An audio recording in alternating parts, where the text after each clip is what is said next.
Bonsoir à tout le monde. Nous sommes heureux de nous revoir en ce soir pour continuer nos études au niveau sur les croyances de l'Église adventiste du 7e jour. J'espère que vous avez passé une bonne semaine, ceux qui sont connectés et ceux qui nous suivent sur YouTube. Ce soir, nous avons le plaisir d'avoir avec nous le pasteur Taylor Lambert, qui est président de la mission du Sénégal. Donc, nous aurons tout à l'heure l'occasion avec lui qui se présente et c'est lui qui nous présentera le thème du jour, mariage et famille. Thème très important aujourd'hui au niveau de la société et nous verrons avec lui l'importance du mariage. Donc, il aura l'occasion tout à l'heure de se présenter. Donc, je souhaite à tous une cordiale et chaleureuse bienvenue, que le Seigneur vous bénisse et que ce moment soit un moment chaleureux et que chacun puisse se sentir à l'aise. Donc, je donne la parole à Carole pour notre chant thème habituel que nous commençons bien à connaître. Donc, Carole, c'est à toi. Bonsoir à tous, j'espère que vous m'entendez et que vous avez passé une excellente semaine sous le regard de Dieu. Déjà, bon sabbat et nous allons donc interpréter notre chant thème ensemble. On y va? Dans tous nos cœurs brûle cette espérance du retour de notre Sauveur. Et nous mettons notre ardente confiance dans la promesse du Seigneur. Bientôt du monde en émoi, tous les peuples réveillés se lèveront pour chanter Alléluia, Christ est roi. Dans tous nos cœurs brûle cette espérance du retour de notre Sauveur. Soyons unis en Christ, notre Seigneur, et motivés par son amour. Prions pour ceux qui vivent dans la peur et parlons-leur de son retour. C'est l'objet de notre foi, Jésus-Christ apparaîtra et l'Église chantera Alléluia, Christ roi. Soyons unis en Christ notre Seigneur et motivés par son retour. Merci à tous, bonne écoute. Donc, j'invite tout à chacun à incliner la tête pour la prière. Seigneur Dieu, nous voulons placer ce programme Zoom entre tes mains. Nous savons que tu diriges toutes choses. Tu nous as protégés au cours de cette semaine et vraiment te remercions et nous permet de rentrer dans ce sabbat, jour de repos mis à part. Permets que nous puissions toujours nous laisser diriger par ton Saint-Esprit et que ces croyances puissent vraiment nous faire du bien et permettre que nous puissions continuer notre course chrétienne, Seigneur. Bénis chacun de ceux qui écoutent, chacun qui écouteront et qui soit rempli de ton Saint-Esprit et que chaque parole qui soit dite soit pour proclamer ton nom, que tu reviens bientôt et sauver chacun d'entre nous. Merci pour tout ce pour nous, t'avons prié ton Fils et pour ta gloire. Amen. Donc, comme je le disais, ce soir, nous avons avec nous le pasteur Taylor Lambert. Bonsoir, Taylor. Bonsoir, bonsoir, chers amis, bonsoir, Charles. Tu vas bien? Très bien, grâce à Dieu, très bien. Alors, comme je le disais, tu es président de la mission Sénégal. Est-ce que tu peux nous présenter ton rôle et comment va cette mission? Alors, je suis en charge d'une petite mission du côté du Sénégal. Alors, c'est la mission Sénégal et Mauritanie, puisque elle rassemble les deux pays. Nous avons ici au Sénégal environ 6 églises et 6 groupes. Et sur la Mauritanie, nous avons 2 églises, une à Nouakchott et puis une à Nouadhibou. Donc, voici un petit peu la configuration de cette mission. Et nous avons en termes de membres environ 600 membres sur le papier mais dans la réalité, nous avons à peu près 300 membres actifs qui font fonctionner la mission. Donc, voici un petit peu ce que nous avons. C'est un grand défi, puisque c'est un territoire à prédominance musulmane.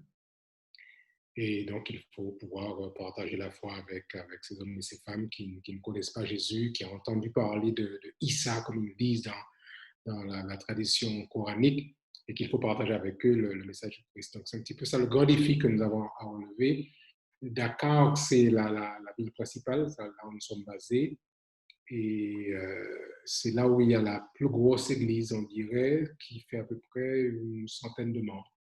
Et puis les autres sont répartis sur tout le territoire. Sur Dakar, il y a 2 églises, et puis dans le sud, nous avons les autres, et puis les 2 autres qui sont en Mauritanie. OK.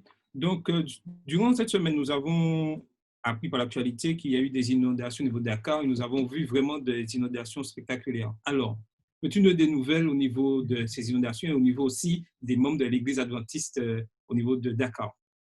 Alors, effectivement, la pluie a fait des dégâts la semaine dernière ou le week-end dernier dans on va dire, le nord de Dakar. Alors, pour vous donner une idée, Dakar, c'est une grosse ville. Elle fait près de 4 millions d'habitants. Donc, ça vous donne une idée un petit peu. Dans la zone nord, qu'ils appellent la zone de la banlieue, les quartiers Kermassar, certains de vous connaissent Kermassar, Guédiouaï, et puis Pikine, c'est là où la pluie est tombée en masse, en grande quantité, et a débordé. Donc, toute cette partie a été affectée avec des maisons qui sont remplies d'eau. Il n'y a pas eu de dégâts mortels, à moins un, il me semble, mais surtout des dégâts en termes de dégâts d'eau. Nous n'avons pas de membres qui ont été affectés. La plupart des membres sur Dakar n'ont pas été trop gênés par cela.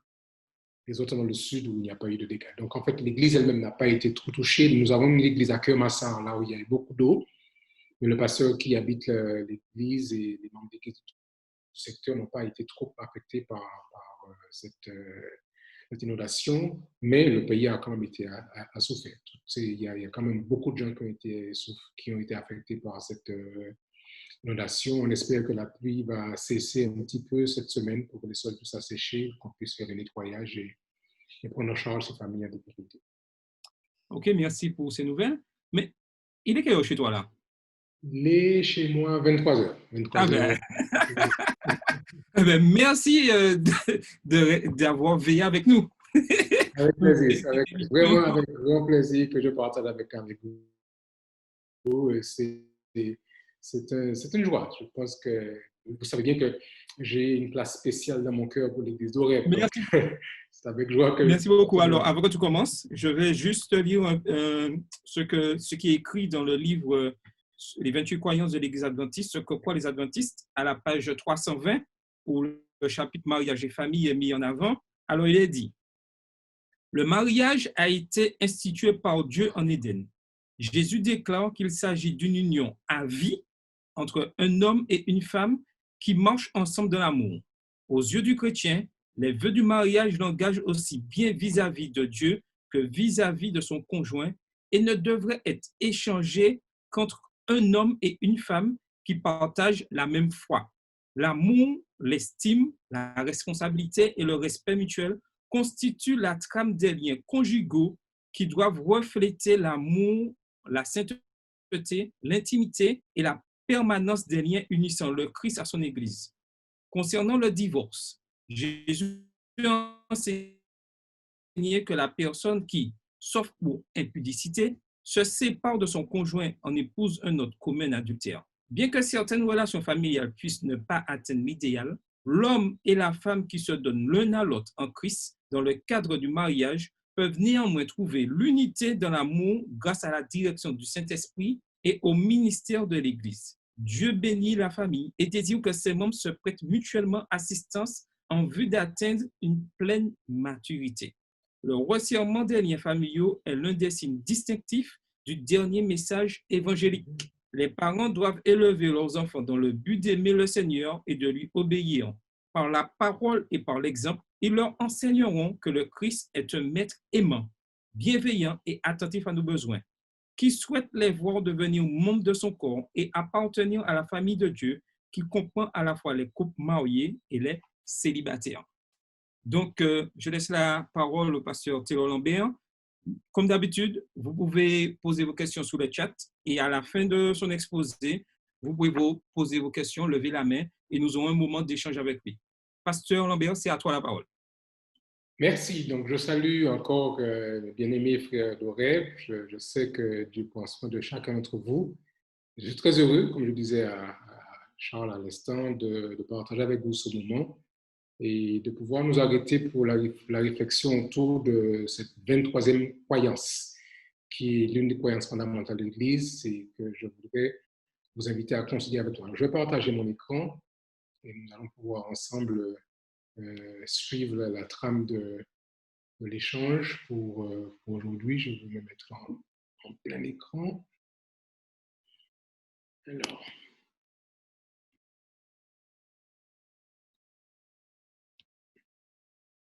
voilà, donc c'est la 23e croyance, comme nous le disons il y a un instant. Voici un petit peu les éléments de ma présentation qui vont se faire en 4 étapes ou en 5 étapes. D'abord, je parlerai de famille, mariage, invention divine, le décodage du plan de Dieu. Ensuite, nous allons découvrir la famille ou le mariage comme étant le point de départ de la famille. Et puis, on va en dernière partie considérer ce que j'appelle les déformations de l'idéal divin. Et puis, à la fin, nous allons prendre des conclusions et puis des échanges pour pouvoir aller plus loin. Donc, la première partie, c'est famille et mariage, invention divine. Alors, c'est important de bien asseoir cette réalité que le mariage, en fait, a été inventé par Dieu. Deux phénomènes mondiaux, mariage et famille, qui existent dans toutes les cultures, quels que soient les pays où vous allez, quelles que soient les cultures, vous allez toujours trouver ces deux concepts, ces deux éléments, ces deux phénomènes, mariage et famille, existent et ils existent de par la volonté de Dieu, je le crois sincèrement.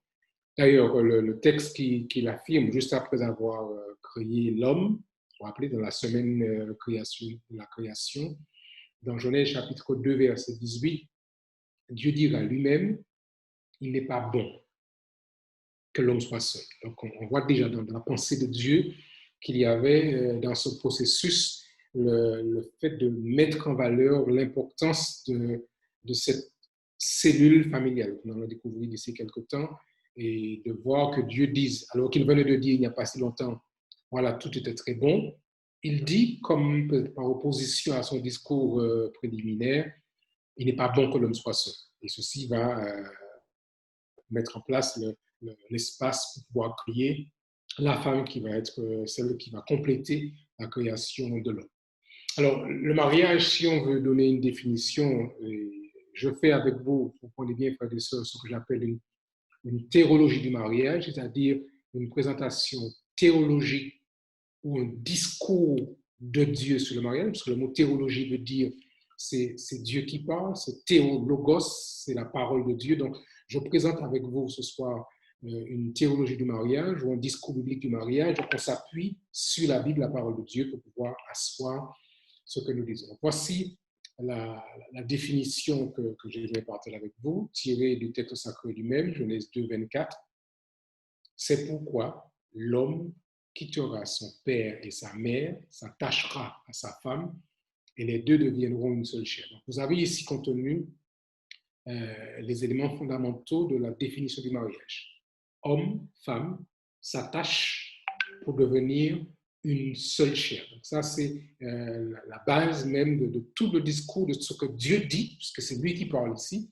Ce n'est pas Moïse qui rapporte ses paroles, mais c'est Dieu qui parle, disant, c'est pourquoi l'homme quittera son père et sa mère, s'attachera à sa femme. Et Moïse, qui est le rédacteur de cette première partie du texte sacré, reprend les paroles qui lui ont été révélées par le Créateur lui-même. Maintenant, dans cette présentation du mariage, dans ce modèle que nous avons dans le livre de la Genèse, le mariage est présenté comme une institution permanente. Ce n'est pas quelque chose qui varie, c'est une union permanente entre un homme et une femme. Donc ça, c'est un élément fondamental qu'il faut bien saisir par rapport à ce que Dieu dit. C'est Dieu qui parle. Alors, je dis, juste la parenthèse que je vais faire Dans mon propos, je ne souhaite ni attaquer, ni déranger personne. Je n'ai pas quelqu'un d'esprit. Je veux simplement transmettre le discours biblique qui peut parfois mettre mal à l'aise certaines personnes, mais nous voulons le faire avec la plus grande bienveillance, sans tenter de pouvoir mettre mal à l'aise quiconque. Nous voulons simplement reprendre le texte biblique tel qu'il nous est transmis. Donc le mariage, c'est une union permanente entre un homme et une femme. C'est ce qui transparaît de l'étude du texte biblique pour que nous puissions bien être clairs sur ce que Dieu dit dans sa parole. Maintenant, le mariage, tel qu'il a été institué par Dieu, est monogame et hétérosexuel. Alors, quand je dis monogame, de quoi je parle? Il s'agit d'un homme et d'une femme. Là encore, je reprends le texte fondateur que vous avez sous les yeux, Genèse chapitre 2, verset 24, l'homme quittera son père et sa mère, s'attachera à sa femme. Donc, vous avez ici un modèle qui est proposé, un idéal divin qui est constitué d'un homme et d'une femme. Donc, l'élément de monogamie apparaît ici. Et ensuite, le mariage est hétérosexuel, c'est-à-dire qu'il met en place un individu de sexe masculin et un individu de sexe féminin. Donc ça, c'est le modèle qui est proposé par le Créateur lui-même, alors qu'il mettait en place le modèle par excellence pour le mariage et bien sûr la famille.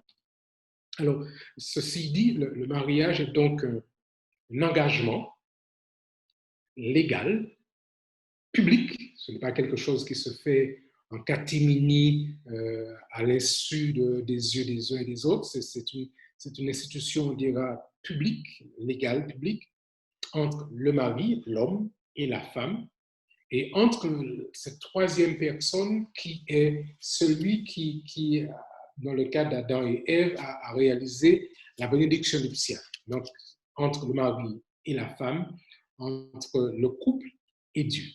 Je cite pour vous le texte tiré de l'Évangile selon Marc au chapitre 9 et les versets 7 à 8, pardon. Marc chapitre 9, versets 7 à 8. Alors, je pense que je me suis trompé, c'est Marc. Je vais retrouver.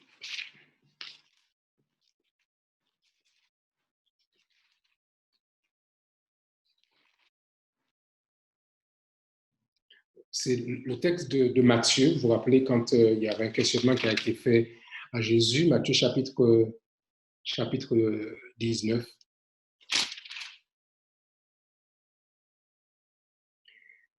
Matthieu 19, versets 7 et 8. Donc c'est là où vient l'erreur. Alors, c'est à cause de l'adultère, je lis à partir du verset 7. Pourquoi nous dit-il, Moïse a-t-il prescrit de donner à la femme une lettre de divorce? Et puis le Christ dit, c'est à cause de l'adultère de votre cœur que Moïse a permis de répudier la femme. Mais je vous dis, alors reprenons un petit peu avant pour pouvoir avoir un meilleur verset 4. Et répondit, Matthieu chapitre 19, verset 4, c'est pourquoi l'homme quittera son père et sa mère et s'attachera à sa femme, et les deux deviendront une seule chair.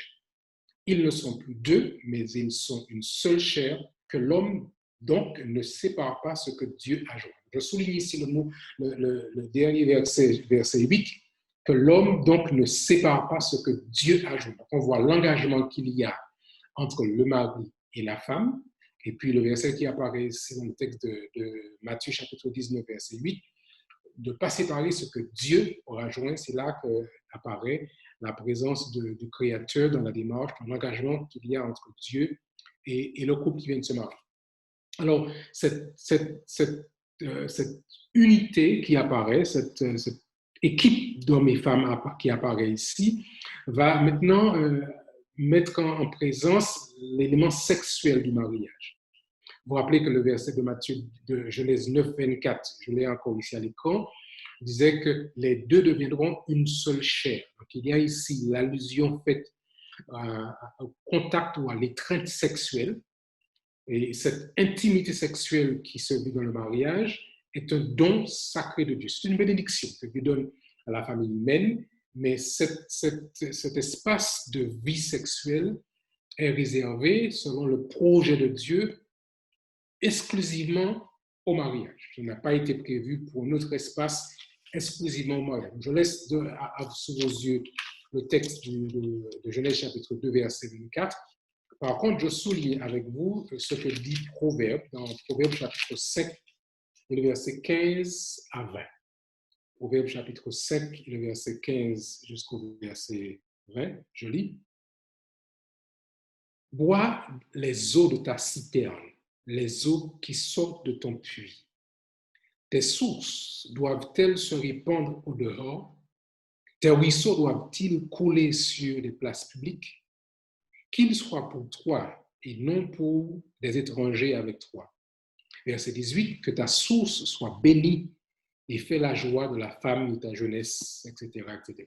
Tout le reste, on voit bien là encore le sage reprend un petit peu sous la forme imagée d'une source pour que l'on comprenne bien que l'intimité sexuelle doit être réservée dans le cadre du mariage. C'est un don sacré que Dieu avait réservé pour l'homme et la femme dans le contexte de l'union du mariage. Alors, avec ceci, j'aimerais, chers amis, vous inviter à considérer le fait que de la Genèse à l'Apocalypse, la symbolique du mariage est au cœur du discours biblique.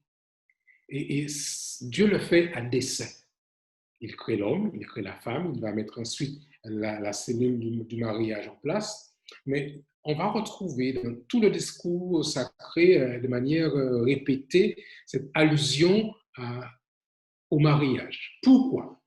Et là, je vais avec vous entamer la deuxième partie de ma présentation pour considérer ce que j'appelle le décodage du plan de Dieu. Dieu avait une intention quand il utilisait le mariage comme modèle pour présenter quelque chose d'encore de plus fantastique et plus important. En fait, chers amis, le mariage est une union pour la vie, est le symbole de l'union du Christ avec son Église. Donc, il faut qu'on comprenne bien. Il met en place le mariage entre Adam et Ève, entre l'homme et la femme, mais il reprend cette même unité, ce même concept pour nous permettre de comprendre quelque chose d'encore plus grand, c'est-à-dire l'union entre Christ et l'Église. Et on peut plus facilement comprendre l'union qu'il y a entre Christ et l'Église quand on comprend le mariage dans sa forme, j'allais dire, plus terre à terre, entre l'homme et la femme. Et le message, en fait, que Dieu voudrait transmettre à l'humanité, c'est un message qui est fantastique, c'est un message d'amour. Il veut nous dire, à vous et à moi, je vous aime et je veux m'unir avec vous pour toujours. Donc, le modèle du mariage devrait nous permettre de comprendre l'intention même du Créateur pour vous et pour moi. D'ailleurs, dans tout le texte biblique, il y a des déclaration d'amour répétée de la part du Créateur. Dans Jérémie, par exemple, il va dire « Je t'aime de l'amour éternel, c'est pourquoi je te conserve ma bonté ». Donc, on voit bien que le Christ a toujours voulu, ou Dieu a toujours voulu, que ce modèle soit utilisé pour qu'on comprenne ses intentions pour l'humanité d'une manière générale. Alors, prenez avec moi dans vos Bibles ce texte que vous connaissez sans doute très bien, tiré des 10 commandements dans Exode au chapitre 20 et les versets 2 à 5. Là, nous sommes en plein dans le Sinaï. Les enfants d'Israël viennent de laisser l'Égypte et Dieu est en train de pouvoir se révéler à eux une fois de plus. Il va à ce moment transmettre les 2 tables de pierre où il va graver de ses propres doigts le code du royaume de Dieu. Et voilà ce qu'il va dire dans Exode chapitre 20, versets 2 à 5. Vous avez trouvé, je lis. « Je suis l'Éternel, ton Dieu, qui t'ai fait sortir du pays d'Égypte, de la maison de la servitude. » Et il dit ici, « Tu n'auras pas d'autre Dieu devant ma face. Tu ne feras point d'image taillée, ni de représentation quelconque des choses qui sont en haut dans les cieux, qui sont en bas sur la terre, et qui sont dans les eaux plus bas que la terre. Tu ne te prosterneras point devant elle. » Et c'est la suite du verset qui m'intéresse ici. « Et tu ne le serviras point, Car, et voilà ce qu'il dit, moi, l'Éternel, ton Dieu, je suis un Dieu jaloux, qui punit l'iniquité des pères sur les enfants, jusqu'à la 3e et à la 4e génération de ceux qui me haïssent, et qui fait miséricorde jusqu'à 1000 générations à ceux qui m'aiment et qui gardent mes commandements. Alors là encore, Dieu utilise une expression qui est forte quand il dit « je suis un Dieu jaloux ». C'est-à-dire qu'il a un amour qu'il ne veut pas partager. Il dit « je veux rester connecté avec vous et j'aimerais, par tous les moyens possibles, qu'il n'y ait pas de tricherie entre nous, que vous soyez fidèles à cet amour que je vous déclare. » Donc ici, on retrouve l'intention du Christ à s'unir avec l'homme, avec l'humanité de manière générale, pour faire union, pour faire mariage avec lui et l'humanité. Alors, le concept biblique du mariage inclut les éléments suivants que j'aimerais que nous puissions considérer ensemble. Tout d'abord, il faut reconnaître que le mariage fait partie du plan de Dieu pour l'homme.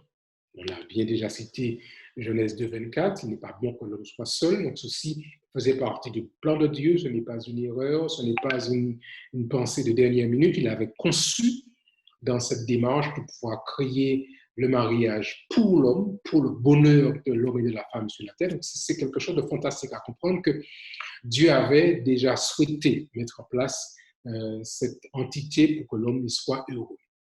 Le deuxième élément du concept biblique qu'on doit comprendre, Dieu, puisque c'est lui qui a mis en place le mariage, a fixé les modalités du mariage.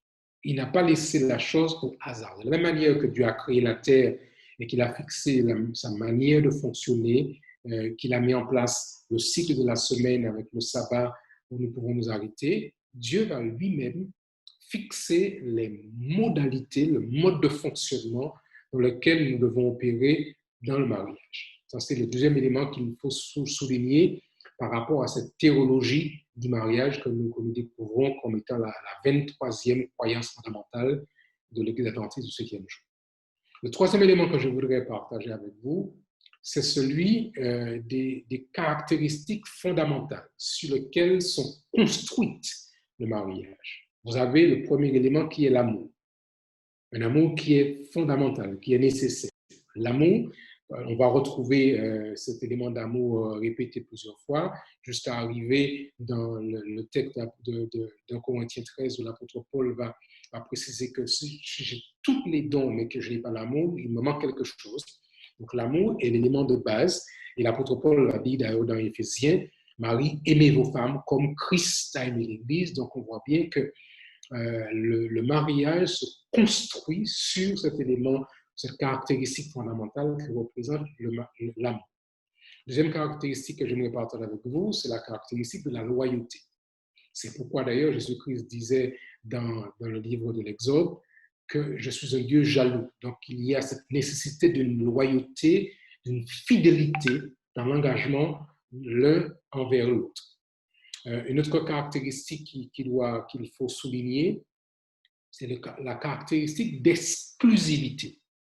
Quand on est marié avec un homme, on est marié avec cet homme. Quand on a épousé son épouse, on épouse une seule et même personne. Donc, c'est important de pouvoir souligner cet élément d'exclusivité. L'élément de confiance va pouvoir aussi être un élément clé du succès du mariage, donc amour, loyauté, exclusivité, confiance mutuelle. Et quand l'apôtre Paul, dans Éphésiens, va inviter la femme à honorer son mari ou à respecter son mari, l'apôtre Paul fait allusion à cette qualité particulière que la confiance. Pour pouvoir honorer, pour pouvoir respecter son mari, il faut faire preuve de confiance. Alors, le mari fait preuve d'amour, elle, de son côté, répond à l'amour qui est offert par une démarche de confiance vis-à-vis de celui qui va marcher avec elle. Et puis, le dernier élément, la dernière caractéristique que je veux présenter, ici, c'est l'élément de soutien. Soutien de soutien mutuel. L'homme, la femme se soutiennent mutuellement pour pouvoir se protéger et marcher ensemble sur le chemin de la vie jusqu'à ce que le Seigneur revienne. Donc, voici les quelques caractéristiques principales sur lesquelles nous pouvons bâtir un mariage solide. Alors, il faut dire dès le début que le mariage est l'objet des attaques de Satan. En fait, il faudrait même dire que tout ce que Dieu crée, Satan va attaquer. Dieu a créé le mariage et Satan va très vite et très tôt attaquer cette création, cette invention divine. Dieu va créer dans le même jour de la création le sabbat et Satan va aussi s'attaquer à cette création divine pour pouvoir proposer une copie qui n'est pas une copie conforme, c'est une copie qui est une fausse copie du projet de Dieu pour l'humanité. Donc, il faut se rappeler, ne pas oublier que le mariage fait l'objet des attaques répétées de notre adversaire, Satan, qui est aussi l'accusateur, tel que signifie ce nom dans son étymologie. Et puis, le cinquième élément que j'aimerais partager avec vous, chers amis, c'est le fait que dans ce contexte, le mariage peut être rompu dans des circonstances bien précises que nous verrons un peu plus tard. Donc, c'est important de comprendre. Dans cet idéal divin, hélas, le mariage peut être rompu et nous verrons dans quelques conditions un peu plus tard. Alors, revenons sur le mariage comme étant le point de départ de la famille. Et je voudrais avec vous que nous puissions considérer ici. Alors, vous vous rendez compte que notre verset clé, c'est toujours celui de Genèse chapitre 2, verset 24, où nous croyons que le mariage constitue le point de départ de la création de nouvelles cellules familiales. Je répète le texte, vous allez le connaître d'ici la fin de la présentation. C'est pourquoi l'homme quittera son père et sa mère et s'attachera à sa femme, et les deux deviendront une seule chair. Donc, ici, vous avez cet élément qui va développer la création d'une nouvelle cellule familiale. Donc, c'est le mariage qui devient le point de départ de la création d'une nouvelle cellule familiale. Donc, permettez-moi de pouvoir détailler un petit peu ou schématiser ce qui se passe.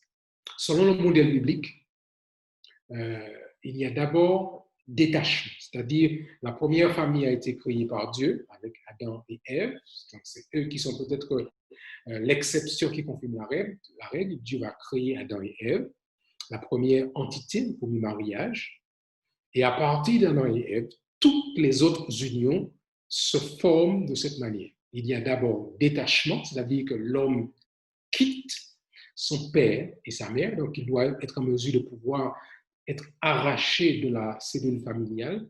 Cet élément de détachement est un élément qui est fondamental, qu'on pourrait développer du point de vue psychologique, mais si on s'arrête seulement du point de vue théologique, il y a la nécessité de pouvoir s'éloigner de sa cellule familiale d'origine, l'élément de détachement, l'homme quitte son père, quitte sa mère, donc c'est un élément très important, pour ensuite passer à la deuxième étape de la création d'une cellule familiale pour qu'il y ait attachement. Donc vous avez, ceux qui ont fait de la biologie se rappellent de la synthèse de la cellule.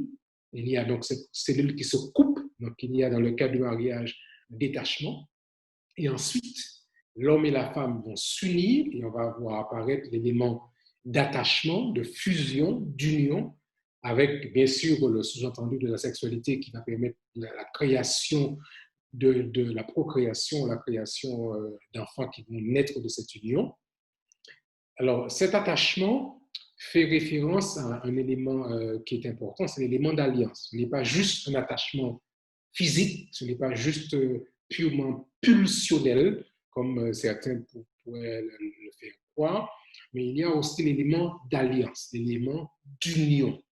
Donc, c'est très important que nous comprenions que ce n'est pas comme les animaux qui vont simplement s'accoupler quand la période des chaleurs est arrivée, pas du tout. Il y a quelque chose de beaucoup plus profond dans la démarche entre l'homme et la femme. Détachement, attachement, puis ensuite alliance, puis union. L'expression alliance, d'ailleurs, sera utilisée très souvent par le Christ lui-même pour pouvoir nous rappeler ce qu'il souhaite faire entre lui et nous. Donc, il y a une alliance, il y a un engagement qui est fort, qui est riche dans ses implications. Donc, l'élément d'alliance va se mettre en place, d'union, si vous voulez, pour en prendre notre synonyme. Et puis ensuite, le quatrième élément qui va apparaître dans la création de la cellule familiale, c'est ce qu'on appelle l'intimité. Donc, il y a maintenant une nouvelle cellule familiale qui est créée. Et cette cellule familiale doit avoir son propre cadre, sa propre intimité, son propre chez-soi, sa propre maison. Je peux utiliser toutes ces expressions pour que cette cellule familiale soit autonome, qu'elle puisse vivre de par elle-même, même si on reste en contact avec sa famille d'origine, bien sûr, mais il y a maintenant une nouvelle cellule familiale qui a sa propre intimité et qui vit avec ses propres valeurs et avec sa propre existence. Donc, voici les 4 éléments qui vont mettre en place ce que nous appelons la cellule familiale, donc le mariage qui va développer ou qui va créer ce que nous appelons maintenant la cellule familiale ou la famille, telle que nous l'appelons de manière courante. Alors, voici quelques éléments clés de la famille que j'aimerais partager avec vous, chers amis, ce soir. Tout d'abord, il faut dire que les Écritures ou l'Écriture a donné à l'époux et au père la responsabilité de chef et de prêtre du foyer. Donc, vous avez ici, on a vu déjà les éléments de la cellule familiale. Maintenant, parcourons rapidement, chers amis, les quelques textes que vous avez sous les yeux. Je ne les ai pas tous mis, puisque j'ai voulu quand même être assez concis. Mais considérons ensemble Colossiens chapitre 3 et versets 18 à 21. Colossiens chapitre 3, versets 18 à 21. Voilà ce que dit le texte.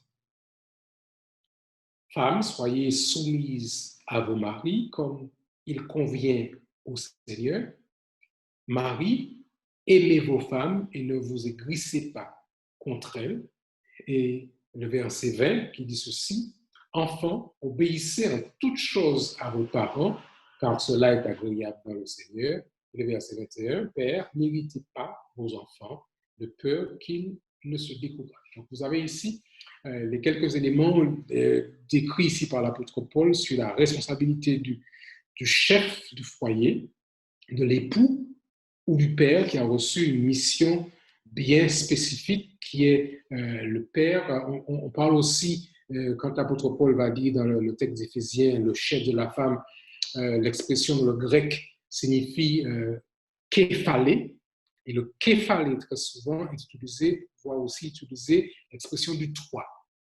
Donc le mari est le chef, le chapeau, le protecteur, le toit qui protège la famille. Il y a donc une fonction assez particulière d'être le protecteur de la cellule familiale, et ça entre dans les attributions du père de famille. Maintenant, l'autre texte que vous trouverez dans 1 Pierre chapitre 3, versets 1 à 8, 1 Pierre 3, versets 1 à 8, je voudrais rapidement lire avec vous ces quelques textes. Femmes, soyez de même soumises à vos maris. Donc, ici, c'est l'apôtre Pierre qui reprend cette expression, afin que si quelques-uns n'obéissent point à la parole, ils soient gagnés sans parole par la conduite de leurs femmes. En voyant votre manière de vivre chaste et réservée, ayez non cette parure extérieure qui consiste dans les cheveux tressés, les ornements d'or ou les habits qu'on revêt, mais la parure intérieure et cachée dans le cœur, la parure incorruptible d'un cœur doux et paisible, qui est d'un grand prix devant Dieu. Verset 5. Ainsi se paraissaient autrefois les saintes femmes qui espéraient en Dieu, soumises à leur mari. Donc l'apôtre Pierre reprend l'expression encore ici, comme Sarah, il donne un modèle, qui obéissait à Abraham et l'appelait son Seigneur.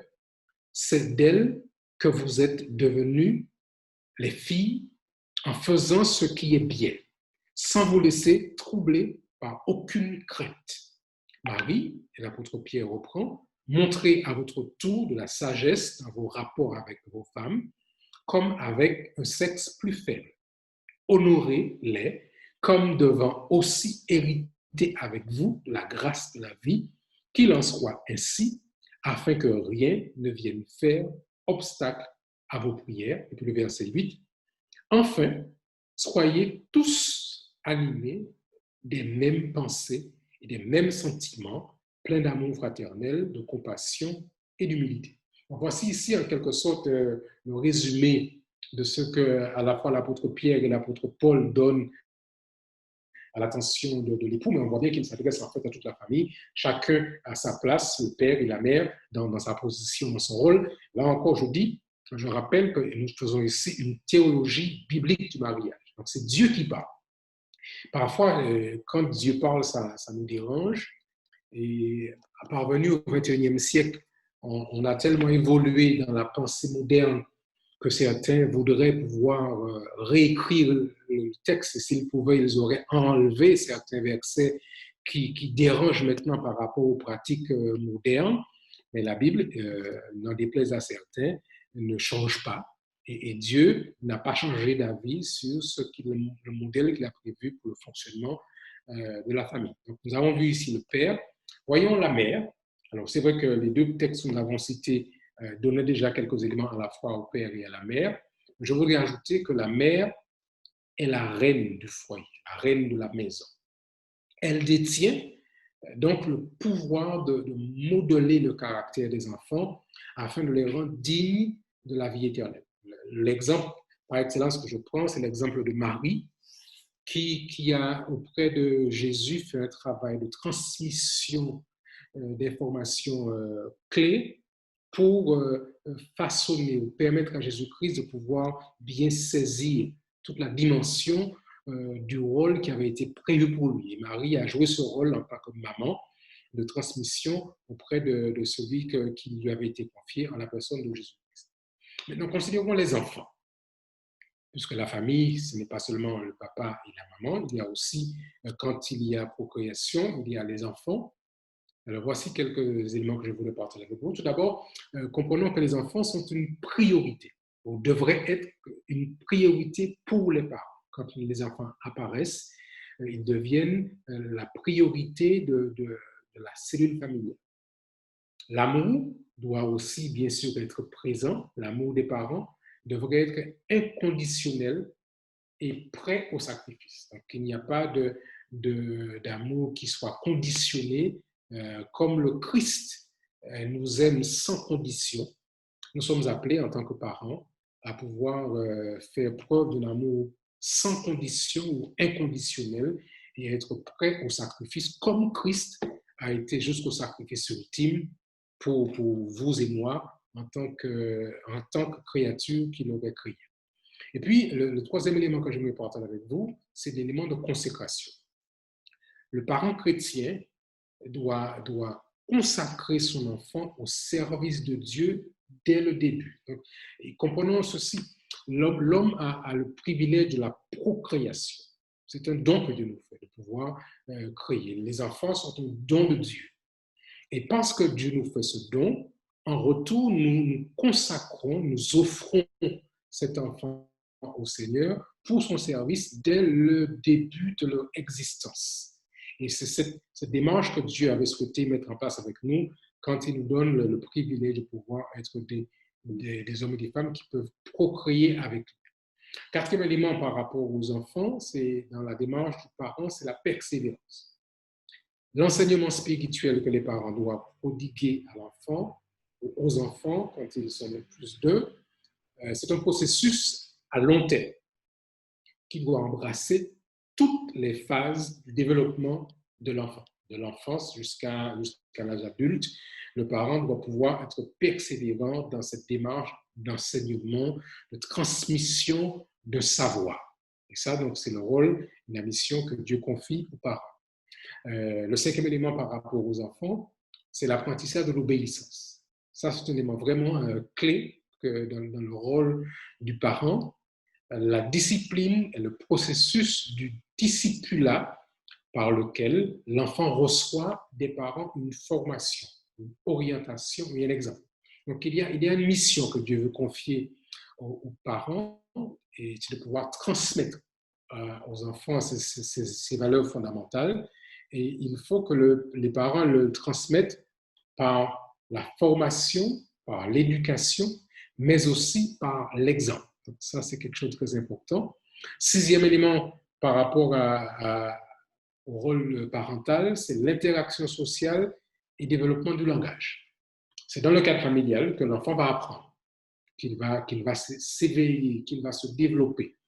Donc, c'est au sein de cette cellule familiale que les enfants seront socialisés en tant que membres de l'espèce humaine.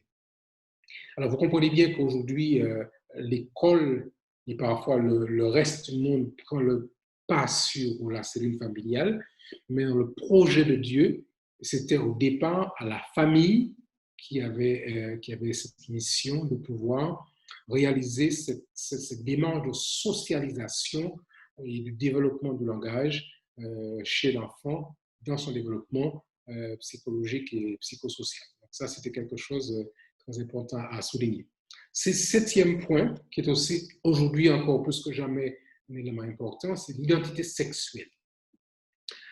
C'est dans le foyer, au travers des relations saines entre les hommes et les femmes, que les enfants apprennent à se comporter en hommes et femmes dans la société. Donc, il y a une transmission de modèles. On apprend à être en voyant faire. Et je crois qu'aujourd'hui, avec tout ce que nous avons observé depuis quelques années, que ceci est un élément qui doit pouvoir être remis en valeur dans chaque cellule familiale. L'identité sexuelle s'apprend dans le contexte de la cellule familiale d'origine, et ceci est un élément qu'il faut souligner dans le rôle du père et de la mère. 8e et dernier point que j'aimerais partager avec vous par rapport à la mission du parent par rapport au père et par rapport aux enfants, c'est l'apprentissage des valeurs.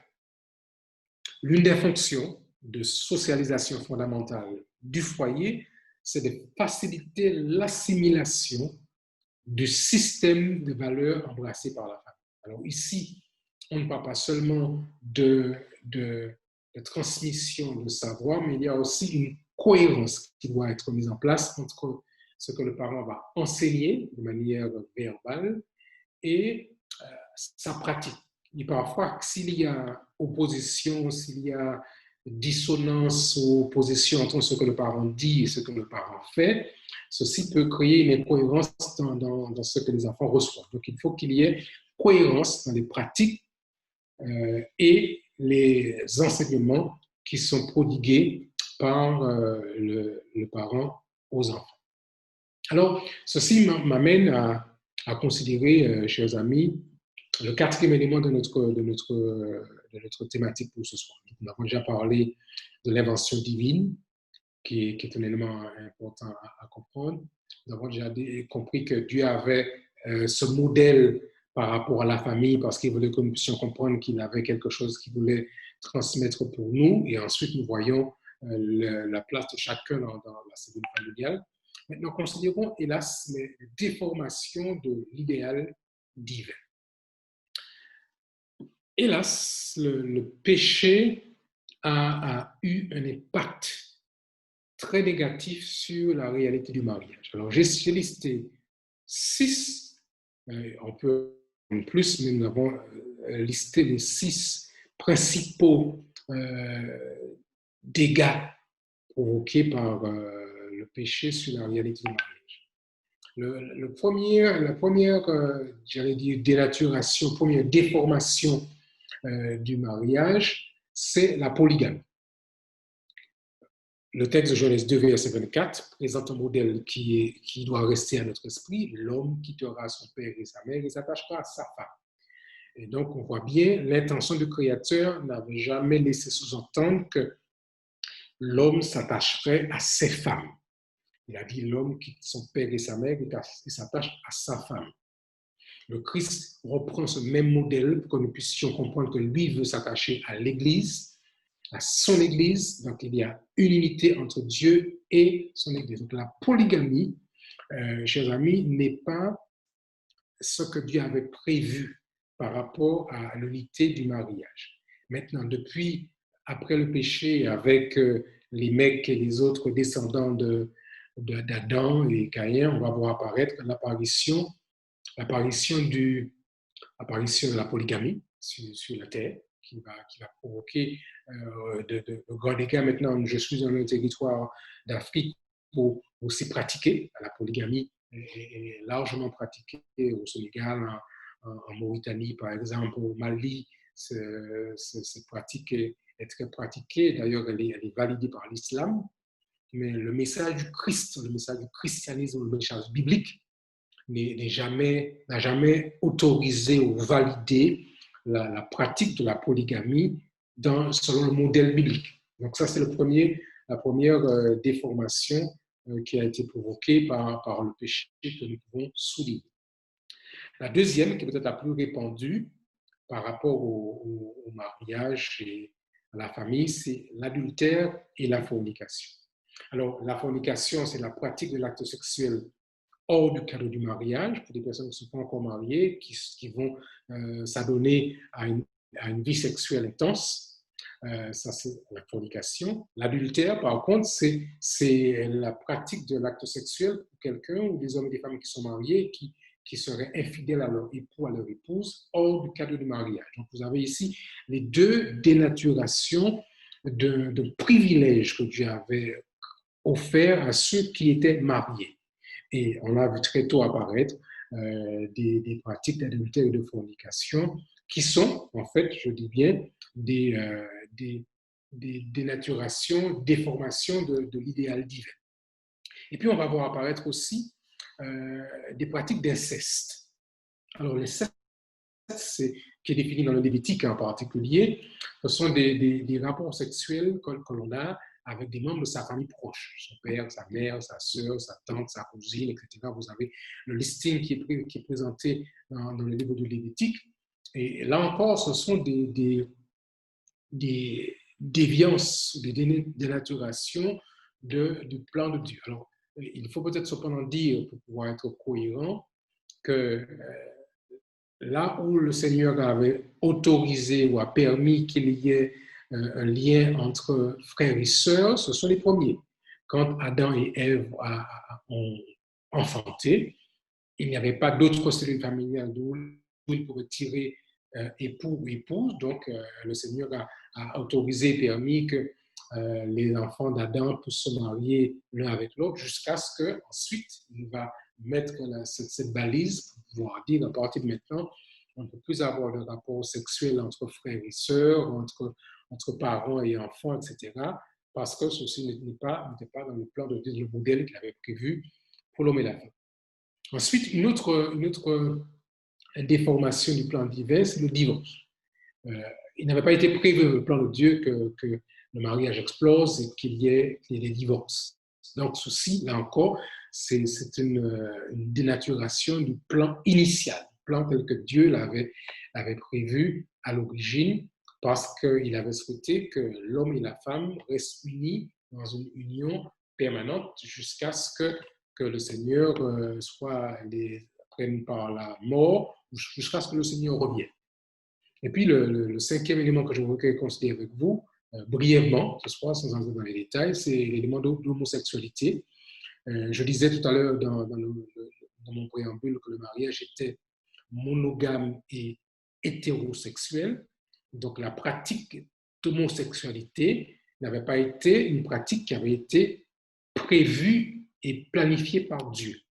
Il avait dit Adam et Ève. Il n'avait pas dit Adam et Steve, comme certaines personnes le disent, mais il avait prévu une relation qui était une relation d'un homme avec une femme et d'une femme avec un homme, et pas des relations qui étaient des relations à caractère homosexuel. D'ailleurs, l'apôtre Paul, dans le livre des Romains, va de manière claire dénoncer toute forme de pratique homosexuelle qu'on retrouve aussi bien sûr dans le Lévitique et dans le Deutéronome. Alors, je souligne par rapport à ceci que le divorce et l'homosexualité, aujourd'hui, puisque nous sommes en 2020, ont créé beaucoup de dégâts. Et aujourd'hui, certaines personnes sont hésitantes à pouvoir se prononcer ou dire quelque chose sur le divorce et le mariage. Ce sont des domaines qui sont particulièrement douloureux aujourd'hui et qui ont besoin d'être considérés en détail. Donc, je ne vais pas m'étendre là-dessus, mais il y a vraiment beaucoup à dire à la fois sur le divorce, comment l'Église peut accompagner ceux et celles qui ont dû faire face à des situations de divorce pour des raisons multiples et variées, et comment l'Église, avec le texte sacré, va accompagner ceux qui seraient dans une pratique homosexuelle ou qui auraient des tendances à caractère homosexuel. Donc, je pense que ça peut faire l'objet de notre entretien, de notre échange pour approfondir un petit peu le discours biblique sur l'homosexualité et sur le divorce, par exemple. Je vous donne ici juste quelques références si vous voulez aller plus loin par rapport à ces deux thématiques. Je mets ici à l'écran les deux citations ou deux références que vous trouverez sur le site de l'Église adventiste du 7e jour, dans ce qu'on appelle les déclarations officielles de l'Église. Vous pouvez le trouver ici, adventist.org /article/homosexuality. Et vous pouvez trouver aussi sur un autre site, family.adventist.org, SDA-policy-on divorce and remarriage, que vous pouvez consulter. Et je pourrais laisser le PowerPoint avec Charles, où vous pouvez, si vous voulez aller plus loin. Alors, c'est vrai que ces articles sont en anglais, mais ils sont très bien faits, très complets, pour pouvoir permettre d'approfondir la réflexion sur le divorce et sur l'homosexualité en particulier. Alors, je voudrais maintenant arriver à la fin de ma présentation et pouvoir maintenant considérer avec vous les quelques mots de conclusion pour dire que, chers frères et sœurs, j'espère que la parole a été trop longue, pour dire que le mariage, c'est un cadeau de Dieu. Dieu a voulu bénir l'humanité. Il a créé l'homme et la femme et ensuite il va créer un cadre pour l'homme et la femme pour qu'ils soient heureux sur la terre. C'est vraiment quelque chose de fantastique qui quand il est vécu selon le modèle biblique, c'est un cadeau du ciel, c'est une bénédiction du Seigneur.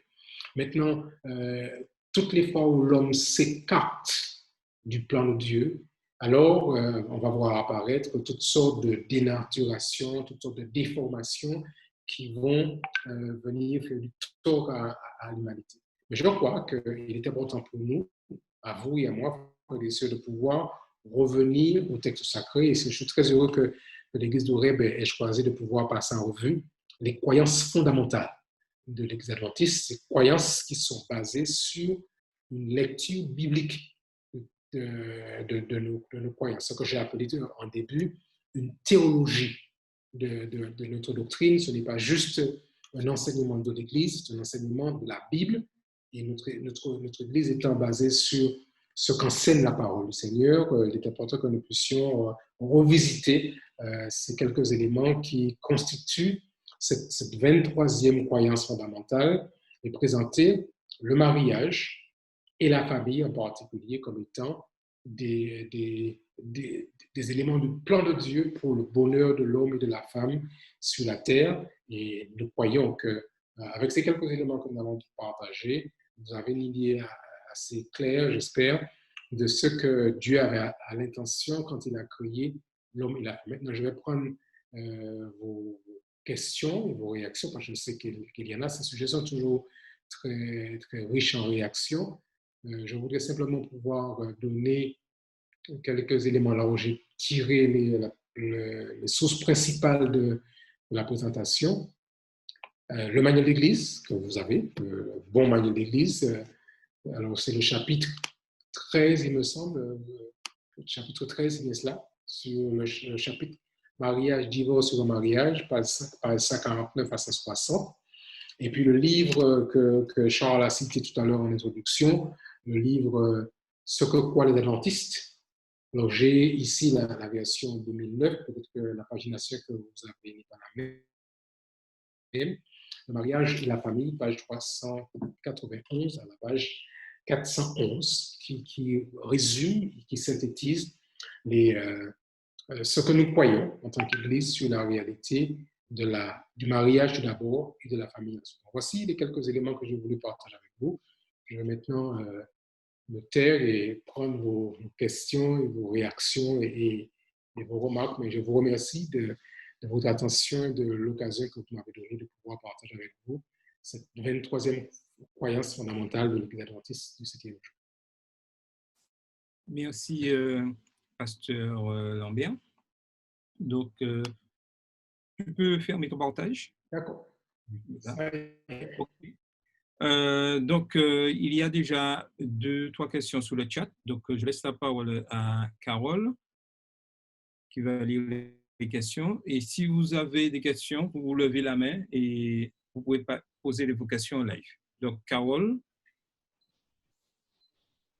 est-ce que Carole m'entend? Oui, je suis là, on m'entend? Oui. Oui. Alors, donc, la première question, c'était pourquoi, si le mariage est monogame, Dieu a permis que les 12 milliers d'Israël naissent de 4 femmes, les 2 épouses et les servantes de ces 2 femmes et Jacob? Alors, c'est une très bonne question par rapport à la manière dont Dieu procède. Dieu a souvent procédé avec nous en utilisant l'homme avec ses défauts, avec ses fautes, avec ses travers. Vous avez plus d'une fois où Dieu s'est servi de situations assez particulières pour pouvoir réaliser quelque chose. Cependant, il est important de pouvoir souligner que dans la Genèse, Dieu présente le plan initial. À partir de ce plan, nous sommes appelés à pouvoir vivre selon ce plan. Maintenant, depuis le péché jusqu'à maintenant, il y a une expression qu'on dit souvent, Dieu écrit doigt avec des lignes courtes. Dieu prend l'homme, là où il est. Abraham était issu d'une famille avec une histoire particulière. Il prend et il fait avec cette humanité telle que nous sommes, sans pour autant se renier. Et le modèle que je propose par rapport à ce que nous disons, c'est que Dieu dit, je veux faire pour vous, je vous propose de faire ce que je veux faire avec vous. Et Dieu veut avec nous créer un mariage monogame, c'est-à-dire entre Dieu et l'homme. Il n'a pas une multiplicité de pouvoir d'avoir plusieurs femmes, je dirais entre guillemets, puisqu'on parle des églises. Dieu a une église qui est la seule, son épouse, et pas plusieurs, mais une, et il nous propose le même modèle. Même si c'est vrai que Dieu, dans son fonctionnement, va utiliser l'homme avec ses erreurs, avec ses défauts, avec ses caractéristiques, mais ça ne remet pas en cause le modèle que Dieu propose depuis la création, depuis la Genèse, pour pouvoir bâtir la famille humaine telle que nous sommes aujourd'hui. Très bien. Alors, deuxième question. L'homme est le prêtre de sa famille et son chef. Il sera tenu responsable de sa gestion de la cellule familiale devant Dieu. Mais si malgré tous ses efforts, sa femme ou ses enfants persistent dans une autre voie, dans quelle mesure sera-t-il jugé responsable des choix des membres de sa famille? Très, très bonne question, c'est fantastique. Alors, en fait, il est vrai qu'il y a une responsabilité que tu donnes à la fois aux parents, hommes et femmes. Maintenant, malgré tout, Dieu dit dans sa parole que chacun sera jugé sur les choix qu'il aura fait. Donc, le fait qu'il y a une responsabilité qui est indéniable, qui est accordée au père et à la mère, dans son analyse de nos décisions, les choix des enfants ne seront pas imputés aux parents, ou les choix des parents ne seront pas imputés aux enfants, puisque Dieu dit, l'âme qui pêche, c'est celle qui mourra. Mais cependant, il demande au père et à la mère de pouvoir exercer le rôle. Il dit, instruis l'enfant dans la voie qu'il doit suivre, et quand il sera vieux, il ne s'en détournera pas. Donc, il y a une responsabilité que Dieu confie aux parents, même si pour une raison ou pour une autre, qu'il y a rébellion, comme ça a été le cas depuis Adam et Ève, il y a rébellion, que l'individu ne soit pas responsable de ses choix et de ses actes. Ça a été le cas pour Adam et Ève. Il y a eu rébellion et ils ont subi les conséquences de leurs choix. Ça a été le cas, par exemple, pour Lot et sa femme, vous vous rappelez. L'épouse de Lot a décidé, pour des raisons qui sont propres à elle, de pouvoir se retourner contre le conseil divin. Même si son mari lui avait dit, écoute, restons ensemble, elle s'est retrouvée. Elle a été la seule à avoir été frappée du courroux divin. Donc, c'est vrai que le mari a une responsabilité, mais en dernier ressort, chacun sera responsable de ses choix et de ses actes devant Dieu.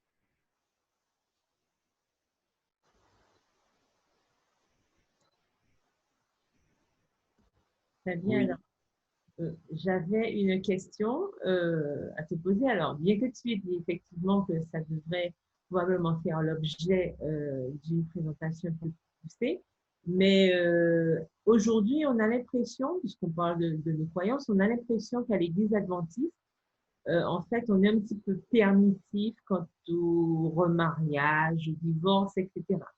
Il y a aussi ce nouveau modèle par rapport aux commissions de remariage et tout. Et comme tu disais que nous sommes basés sur les principes bibliques, est-ce que ça se retrouve dans la Bible, ce système de commission de remariage, autorisation de se remarier, etc.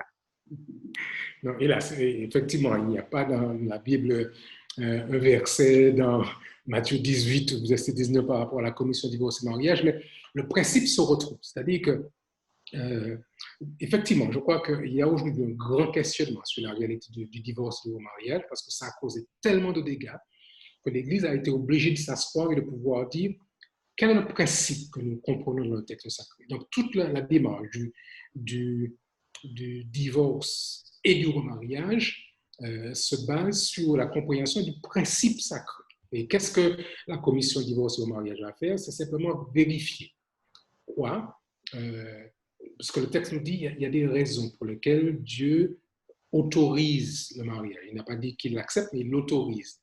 Alors la commission va simplement dire, voilà, est-ce que ce qui s'est passé dans tel ou tel cas correspond à ce que dit le texte sacré?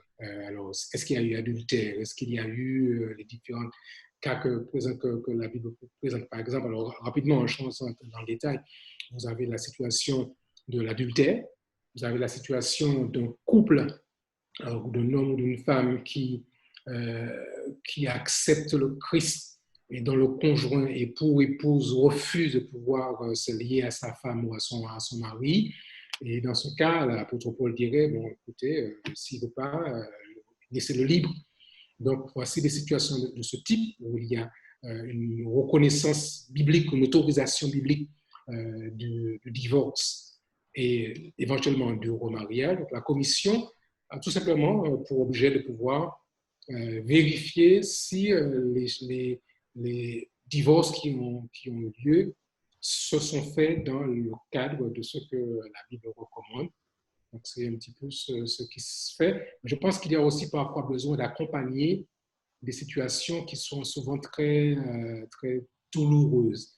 Vous avez des situations de violence familiale, des situations de grands drames.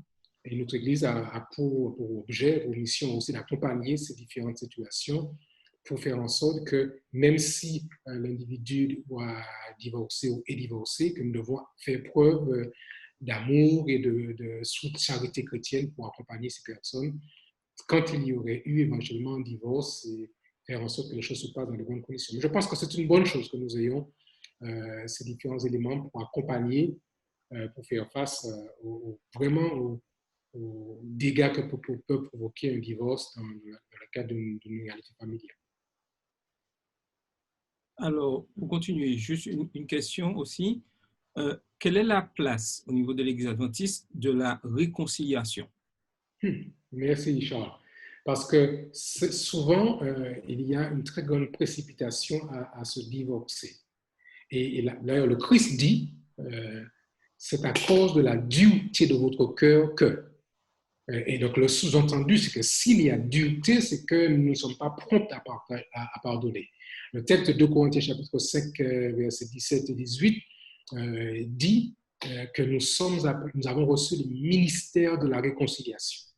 Donc, on devrait tout faire dans la mesure du possible pour tenter de réconcilier. Maintenant, certaines situations sont parvenues à un tel niveau que certaines personnes estiment qu'elles ne peuvent plus revenir en arrière, mais tu as raison de pouvoir souligner que l'apôtre Paul dit bien que nous avons reçu le ministère de la réconciliation et que nous devrions tout faire pour tenter de pouvoir ramener deux personnes l'une vers l'autre et les accompagner dans ce sens. Parfois, ça prend du temps, parfois, ça prend des années, mais toutes les fois où c'est possible, il faut pouvoir faire de son mieux pour accompagner un couple qui a, pour des raisons multiples et variées, qui a vécu une rupture profonde, pour pouvoir petit à petit reconstruire, raccommoder les morceaux. Mais je crois qu'il est important de pouvoir vraiment comprendre qu'il faut au départ l'amour du Christ dans le cœur pour que les choses puissent se mettre ensemble. Mais la réconciliation doit être la première démarche que nous devrions faire quand il y a une rupture dans le cadre d'un couple, même si le texte, effectivement, dit que le Seigneur autorise le mariage, le divorce, quand il y a eu infidélité, avec les autres cas d'inceste ou de conjoints qui se seraient désassociés à l'engagement religieux et qui veut aller dans une autre direction, tel qu'on le voit de manière parfois régulière dans nos familles ici sur la Terre. Oui, Carole a une question? Alors, ma question serait concernant le remariage. Alors, dans la Bible, effectivement, il y a des notions enfin, on parle de divorce, on mentionne le divorce. Oui, tout à fait. Alors, ma question, c'est, y a-t-il dans la Bible une mention du remariage ou cette notion est-elle sous-entendue quelque part dans la Bible? Y a-t-il cette référence-là? L'expression du remariage est implicite. Elle n'est pas clairement dite. Alors, le cas qui est patent, c'est le cas de la question que les disciples posent à Jésus-Christ dans Matthieu. Vous vous rappelez, hein, quand on lui pose la question, si un homme répudie sa femme et qu'il se remarie, etc., de qui sera-t-il l'épouse au retour? Donc, l'idée du remariage était déjà connue et pratiquée à l'époque de Jésus. Donc, il répond à la question en disant que la seule raison valable pour autoriser un divorce et qui autoriserait, donc qui donnerait l'accord pour un remariage, ce serait pour l'adultère. Maintenant, vous avez aussi, mis à part le cas de remariage suite à adultère ou infidélité, vous avez des remariages, même si ce ne sont pas des vrais remariages, c'est après un veuvage. Vous avez par exemple le cas de femmes qui se sont remariées après la perte d'un conjoint ou d'une épouse. Et donc ça c'est aussi un cas de remariage qu'on voit qui existe dans la parole de Dieu, qui sont autorisés après un veuvage. Mais dans la question que tu poses de manière précise, effectivement, l'expression remariage n'apparaît pas dans l'Église, mais c'est plus implicite dans le texte qu'on comprend que s'il y a autorisation de pouvoir se divorcer dans un contexte particulier, à ce moment-là, il y a autorisation de pouvoir se remarier. Alors peut-être que sans entrer dans l'exposé précis sur le divorce et le remariage, je pourrais dire qu'il y a 3 écoles théologiques par rapport à ce domaine. Vous avez l'école catholique, qui est une école où elle dit qu'elle n'autorise pas le divorce, qu'elle ne le reconnaît pas et qu'elle ne l'accepte pas, etc. C'est pourquoi il n'y a pas de divorce chez eux. Vous avez l'école, j'allais dire, protestante adventiste qui autorise le divorce, là encore, je dis selon notre lecture du texte sacré, qui autorise le divorce, mais le mariage n'est autorisé que dans certains cas bien particuliers. Alors, on a parlé d'infidélité, on a parlé de conjoint qui ne veut pas suivre son épouse après un engagement avec Dieu. Et puis vous avez, donc ça c'est la théologie adventiste, et puis vous avez aussi la position de certaines communautés évangéliques où dans leur cas, il y a divorce, oui, remariage, oui, dans tous les cas, peu importe ce qui s'est passé. Donc, vous avez 3 écoles théologiques, en gros. L'école catholique, l'école adventiste, qui est une école, j'allais dire, plus intermédiaire. Et puis vous avez la position théologique évangélique, où il y a mariage et divorce dans tous les cas, peu importe ce qui s'est passé entre les personnes avant et après. OK. Donc, une question sur la famille et les enfants. Yes. Aujourd'hui, nous voyons tout ce qui se passe dans la société, le péché, tu en as parlé. Comment, je dirais, avoir une bonne relation et faire régner l'obéissance au niveau des enfants? Ça, c'est encore le sujet de notre, de notre présentation, mais je vais dire quelques mots. Vous savez, l'obéissance ne peut se transmettre que quand un parent, comment je veux dire ça, quand un parent est convaincu de ce qu'il transmet et qu'il le vit lui-même. Toutes les fois où il y a rébellion, c'est souvent parce qu'il y a en quelque part dans la posture parentale des incohérences qui facilitent le processus de rébellion chez l'enfant. Donc, il y a vraiment une démarche de conviction qui doit être claire dans la pensée parentale et dans la pratique parentale pour que le fonctionnement soit suffisamment cohérent entre le dire et l'exemple. Et on dit souvent, les enfants suivent beaucoup plus parfois l'exemple qui est fait que le discours. Donc, on a besoin de pouvoir équilibrer le discours et l'exemple. Maintenant, nous savons aussi cependant que même dans le cadre de la famille la plus parfaite, Dieu a gardé cette capacité de pouvoir se déterminer soi-même. Donc, vous pouvez avoir un enfant qui, pour des raisons X ou variées, choisissent et décident de ne pas obtempérer au modèle proposé par la famille, par le modèle parental. Mais je crois que quand un père ou une mère met en place un cadre d'amour, un cadre de respect pour cet enfant ou ses enfants, il rassemble les éléments fondamentaux qui devraient permettre à cet enfant de pouvoir apprendre à obéir. Donc, l'apprentissage de l'obéissance, c'est un apprentissage qui commence très tôt, depuis le berceau, et qui va évoluer en fonction des différents niveaux de développement de l'enfant pour pouvoir permettre à cette personne, quand elle devient adulte, de pouvoir intégrer une information. Donc, c'est un processus qui est long, je l'ai dit un petit peu rapidement en passant dans la présentation, le processus de transmission est long, mais il faut commencer très tôt par le précepte et par l'exemple.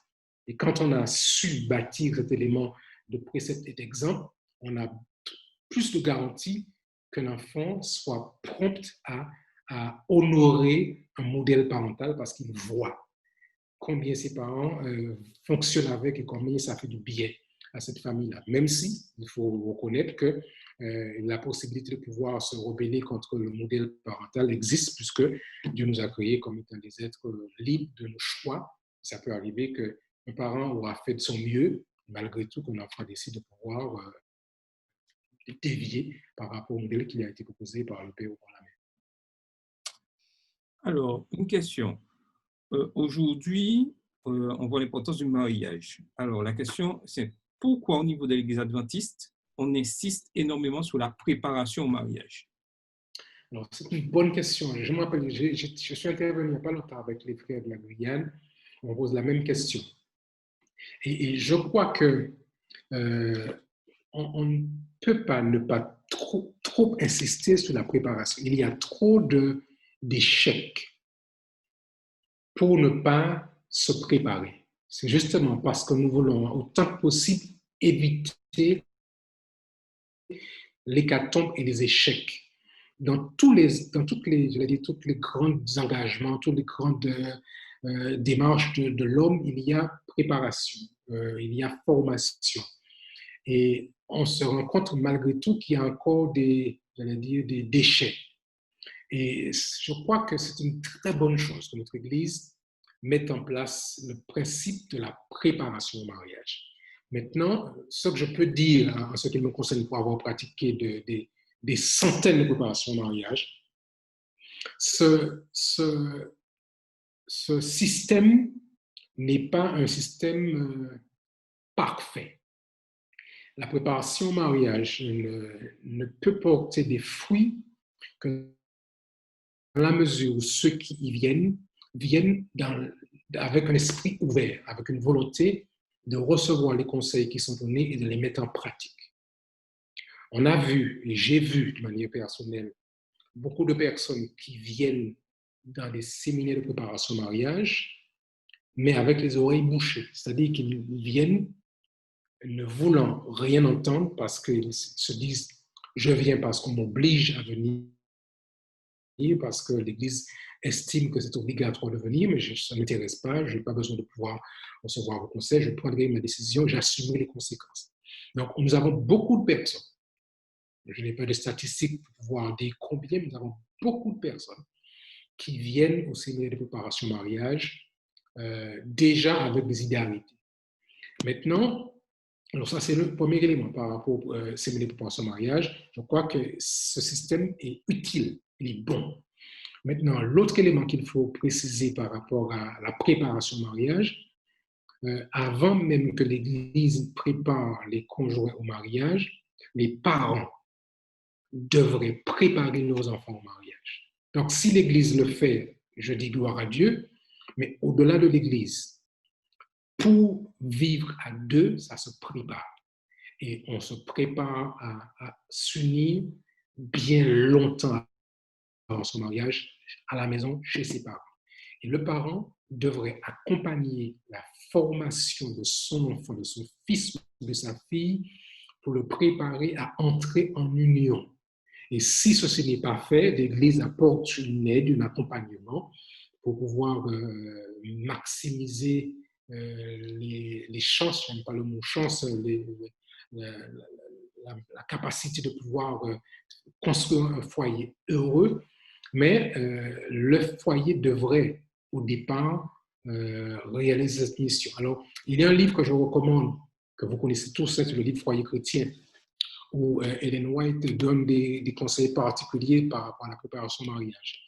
Elle donne des conseils aussi dans le livre que vous avez, que je recommande, le livre Message à la jeunesse. À l'époque, il n'y avait pas de préparation au mariage. Mais dans ce livre, Message à la jeunesse, dans le livre Foyer chrétien, il y avait tous les éléments nécessaires, fondamentaux pour la préparation au mariage. Donc, si aujourd'hui l'Église, je le crois, et de manière intelligente, met en place des éléments pour que les individus sachent comment comprendre les tenants et les aboutissants du mariage, cette proposition n'est pas parfaite. Elle dépend de bien vouloir de ceux et celles qui viennent, de pouvoir utiliser les conseils qui leur sont prodigués pour pouvoir mettre tout de leur côté pour que le foyer soit solide et qu'il soit équilibré. Mais je soutiens vraiment ce plan. D'ailleurs, d'autres églises ont commencé à prendre l'exemple de pouvoir offrir des cours de préparation au mariage. Il y a même maintenant, j'ai découvert des associations qui ne sont pas des adventistes, qui ne sont pas des chrétiens, qui proposent des séminaires de préparation au mariage, avec le titre, comme on l'appelle, séminaires de préparation au mariage, qui sont des séminaires payants, où l'individu paierait 500, 800 euros, 1000 euros même, j'ai vu parfois, avec des spécialistes qui sont offerts, parce qu'on a compris qu'il y a trop de dégâts par rapport au mariage et qu'il était nécessaire de pouvoir se préparer à faire face à cette réalité. Donc, ce n'est pas seulement l'Église adventiste qui le fait, ça se fait de manière maintenant de plus en plus répandue, parce qu'il me semble que c'est un besoin pour éviter ou minimiser au maximum les dégâts provoqués par les mauvais mariages qui sont faits dans de mauvaises conditions, de gens qui ne devraient jamais se marier, comme dit Ellen White, qui ne devraient jamais se marier, qui le font. Et elle dit, elle-même, Ellen White, dans l'un de ses ouvrages, que certains mariages sont pratiquement un péché. Parce que ces personnes, n'ont pas compris, n'ont pas l'équilibre nécessaire, n'ont pas ce qu'il faut pour se marier, et ne devraient jamais se marier. Mais ils se sont mariés, puis on voit après les conséquences que ça provoque, surtout quand il y a des enfants qui sont issus de ces unions. Alors, Carole a une question ou sur le chat? Alors, non, sur le chat, il n'y a pas de question, juste quelqu'un qui approuvait, qui allait dans ton sens. pasteur Lambert, qui disait « J'ai entendu plusieurs personnes dire que si elles avaient suivi le séminaire de préparation au mariage, elles ne se seraient pas mariées avec lui ou elle. Donc, ce séminaire est important pour bien faire son choix. » Et justement, par rapport à ça, ma question portait là-dessus. Est-ce qu'on peut penser qu'il y a une certaine forme de complicité malsaine, entre guillemets, quand on voit justement à l'occasion de ces séminaires ou à l'occasion des préparations, puisqu'on sait qu'il y a aussi la préparation avec le pasteur, individuellement, voilà, personnellement, c'est-à-dire chacun de son côté d'abord, puis en couple. Est-ce que ce serait une erreur de penser qu'il faudrait peut-être refuser parfois de conduire des unions où on voit déjà que de toute façon, voilà, que les carottes étaient cuites, c'est-à-dire que ça n'avait pas fonctionné. Donc, en fait, c'est une question que je pose. Est-ce qu'en quelque part, ce n'est pas une erreur justement de poursuivre dans cette union et d'approuver d'aller jusqu'au mariage alors qu'on sait très bien que ça ne va pas? Alors, je vais peut-être faire mon mea culpa. En tant que jeune pasteur, je me rappelle n'avoir pas eu peut-être assez de courage quand j'avais vu une situation de jeune couple qui, visiblement, rassemblait tous les éléments nécessaires pour aller droit à l'échec. Et quand je leur ai dit timidement, écoutez, vous êtes sûr que c'est ce que vous devez faire? Il me dit, oui, pasteur, on sait, on est d'accord, on va de l'avant. Mais j'avais dans mon fort intérieur la conviction que ce couple n'aurait jamais dû se marier. Alors, au fur et à mesure que les années de ministère pastoral avançaient, j'ai peut-être développé plus de courage pour pouvoir dire à certains couples, moi, je ne me marie pas. Alors, ça m'a provoqué parfois le courroux de certaines personnes en me disant que je n'étais pas le bon Dieu, comment je pouvais dire que, et qu'ils ont trouvé d'autres collègues qui les ont mariés parce que on fait souvent plaisir à telle ou telle personne. Mais c'est vrai que ce n'est pas une science exacte, mais Dieu nous donne ce qu'on appelle le don du discernement. Et nous avons, dans plusieurs séminaires, vu plusieurs personnes qui ne devraient jamais se marier. Et alors, nous l'avons de plus en plus avec Pasteur Hula maintenant, qui est à la direction du séminaire du département du ministère de la Famille. Nous avons découragé certaines personnes à se marier. Alors, on dit, écoute, ne va pas dans cette direction. Parfois, les individus ne sont pas contents de la vie que nous leur proposons, des conseils que nous leur donnons, mais je crois que avec la séquence de séminaires de préparation au mariage, nous avons eu suffisamment de cas de personnes qui visiblement présentaient tous les éléments qui indiquaient qu'il y avait un échec en bout de piste. Maintenant, là encore, vous me direz que parfois, c'est l'exception qui confirme la règle. Vous avez peut-être une personne qui va nous faire mentir, qui va dire, bon, mais non, tu vois, pasteur, tu penses que tu n'allais pas te léguer. Maintenant, 20 ans après, nous sommes ensemble. Donc, ça peut arriver que des gens que nous pensions ne pourraient pas tenir, on peut tenir grâce à Dieu. Moi, je dis grâce au Seigneur. Mais je pense qu'il y a plusieurs cas où nous avons eu suffisamment d'évidence par rapport aux éléments évidents, parce que vous avez des choses qui sont faites, vous avez des tests qui sont préparés, qui sont donnés, où vous avez devant vous des éléments qui sont tellement évidents que vous vous dites, ces personnes-là, vous vaudrait mieux ne pas se marier. Et comme je dis souvent dans les séminaires pour passer le mariage dans lesquels j'ai participé, on n'a pas besoin d'être marié pour aller au ciel. On peut aller au ciel en tant que célibataire. Donc, en fait, le mariage n'est pas une condition sine qua non pour accéder à la vie éternelle. Mais par contre, un mauvais mariage peut vous conduire à rater votre ciel. Donc, parfois, il vaut mieux parce que s'unir avec une autre personne va tout gâcher, il vaut mieux parfois avancer seul sur la terre jusqu'à ce que le Seigneur revienne. Donc, ça arrive que parfois, nous avons eu à faire face à plusieurs cas de situations de personnes qui ne devraient pas se marier. Et parfois, il faut que les collègues pasteurs aient le courage, parfois il faut du courage, je dois avouer, et le courage de pouvoir dire à une personne, écoute, je ne pense pas que tu devrais pouvoir aller de l'avant dans cette direction, je ne te recommande pas, je te déconseille d'aller de l'avant, même si, comme on dit en créole, les conseillers par les payés, ce n'est pas ceux qui conseillent qui vont payer le prix. Mais ça arrive que nous ayons vu ce genre de cas très souvent. OK. Merci. Alors, on a une question sur le chat qui est apparue. J'ai une question. Si dans un mariage, il y a toutes sortes de violences, qu'est-ce que vous donnez comme conseil? Alors, la violence est toujours le fruit ou est géré par un problème. Il y a quelque chose derrière une violence. Alors, ce que je dis toujours, il faut pouvoir se faire aider, pouvoir tenter de trouver les causes de la violence. Maintenant, quand il y a violence, il faut se mettre à l'abri. On ne peut pas conseiller à un époux ou à une épouse de rester à la maison à se faire tabasser par son mari ou par son époux. Jamais. Donc, je dis, quand il y a violence, il faut traiter le problème de la violence et mettre à l'abri celui ou celle qui est l'objet de la violence. Donc, on ne peut pas encourager quelqu'un à se faire tabasser. Ça, je suis contre et je serai le dernier à pouvoir dire à quelqu'un, va et que le Seigneur te bénisse. Non, il faut pouvoir dénoncer la violence, il faut la traiter, il faut savoir la traiter, et ensuite, après, gérer la réalité du couple. Donc, s'il y a violence, il faut la dénoncer, il faut la traiter.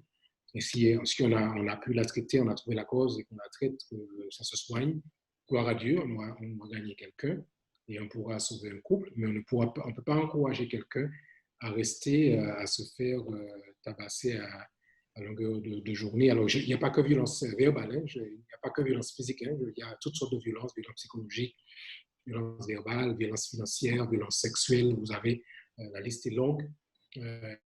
Donc, il faut pouvoir traiter les causes de la violence pour pouvoir ensuite aider ce couple à pouvoir aller.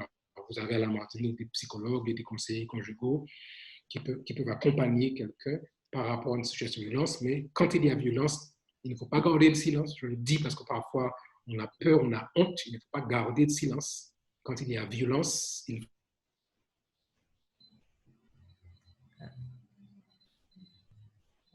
ça arrive de temps en temps, une petite coupure de courant, mais bon, c'est parti, c'est revenu.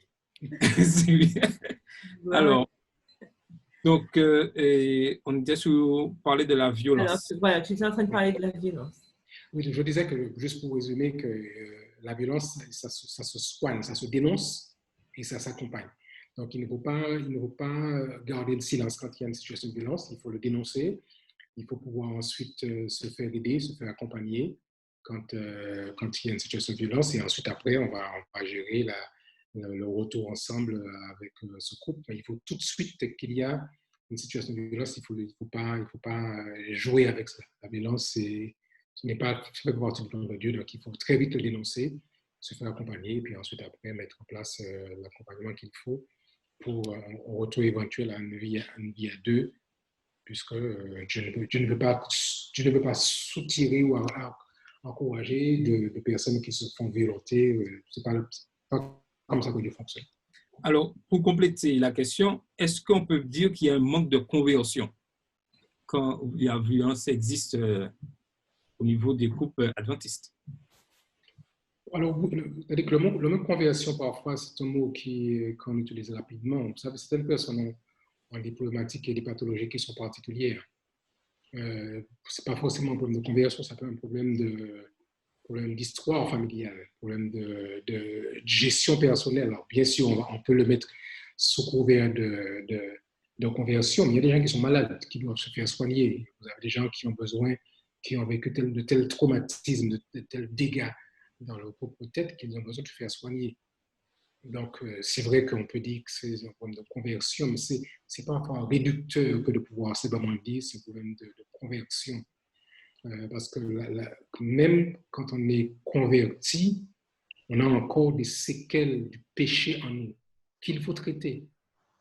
Donc, le baptême ne va pas enlever de manière miraculeuse les conséquences ou les traits que nous avons développés, que nous avons acquis. Donc, parfois, le mariage va faire monter en surface ces tâches, si je peux utiliser cette expression, ces déviances ou ces déformations. Et parfois, il faut pouvoir les traiter, il faut les soigner, il faut donc les dénoncer pour qu'on puisse les accompagner. Vous comprenez pourquoi parfois la préparation au mariage parfois permet de pouvoir déjà déceler très tôt ce genre de travers. Quand on se marie très vite, trop vite, on n'a pas voulu aller plus loin, on n'a pas le temps de voir ce genre de choses-là. Donc, il faut parfois les voir assez tôt quand on peut les voir. Maintenant, si ça apparaît après le mariage, il faut le dénoncer, il faut pouvoir dire qu'il y a un problème et ensuite se faire aider, se faire accompagner avec des gens qui savent ce qu'ils font. Parce que là encore, il y a toutes sortes de charlatans qui circulent. Il ne faut pas aller parce que frère un tel s'est prié ou parce que sœur un tel s'est prié. Non, ce n'est pas simplement une démarche de prière. Il faut que les gens qui comprennent comment ça fonctionne et comment on peut aider quelqu'un à pouvoir s'en sortir d'une situation qui est complexe avec des gens qui ont une formation, qui peuvent aider quelqu'un à faire face à une réalité de fonctionnement violent qui est une formation, qui est une situation qui est pathologique, qui a besoin d'être traitée. Quelqu'un qui va tout le temps descendre quelqu'un par la parole, a besoin de pouvoir se faire aider. Quelqu'un qui va tout le temps pouvoir, qui a une situation par rapport à une fixation par rapport à l'argent, aux finances, sont des gens parfois qui ont besoin de se faire aider. Alors on va dire ouais, le frère est dur, le frère il n'aime pas partager, puis on va dire qu'il n'est pas converti. C'est vrai, c'est une manière de dire cela, mais c'est quelqu'un qui a besoin de te faire aider. Et vous comprenez que le mariage va faire monter en surface ce genre de réalité pour montrer combien l'homme a besoin d'être guéri par le Seigneur dans la conversion. C'est dans tout ça, dans toutes ces dimensions, on se faisait accompagner. Mais je suis content que vous ayez soulevé le problème de la violence parce que c'est une réalité qui a été pendant trop longtemps restée cachée. On ne peut plus faire semblant. Nous avons des situations qui sont dramatiques qu'il nous faut pouvoir dénoncer. Et c'est pour ça que j'insiste pour dire que la préparation au mariage devrait nous aider à minimiser ce genre de cas, de situations de gens qui arrivent au mariage avec ces pathologies qui n'ont pas été révélées pour se faire soigner. Ok, donc Carole a une question. C'est qu'on doit finir, mais c'est tellement passionnant. Je voulais juste demander justement, est-ce que les violences et l'incompatibilité d'humeur font partie des raisons pour lesquelles on peut se remarier? Puisque de nos jours, il faut avouer. Alors, là encore, je veux rester cohérent avec le texte biblique. La Bible n'a pas, dans la lecture que nous avons en tant qu'adventistes, je n'ai pas vu de texte lié en présentant la violence comme étant une des causes autorisant le remariage. Donc ça, je vous le dis de manière claire. Alors maintenant, certaines personnes, en voulant faire une utilisation large du texte d'infidélité, on dit que oui, mais infidélité, ça veut dire que si le mari n'est pas sa femme, il n'est pas fidèle. L'herméneutique biblique ou l'interprétation du texte biblique n'est pas laissée au bon vouloir de chacun. C'est une science, je veux dire, la science de l'interprétation. Et quand le texte dit pour infidélité ou bien pour impudicité, le texte parle de pornéa. Et le texte dit bien pour conduite à caractère sexuel. Donc, même si personnellement, j'estime que la violence, c'est une chose qui est suffisamment grave, qui autorise qu'un couple se sépare, je ne peux pas dire en tant que théologien que la Bible autorise le divorce, le remariage pour violence. Donc, je vais être cohérent avec moi-même et avec ma compréhension du texte sacré.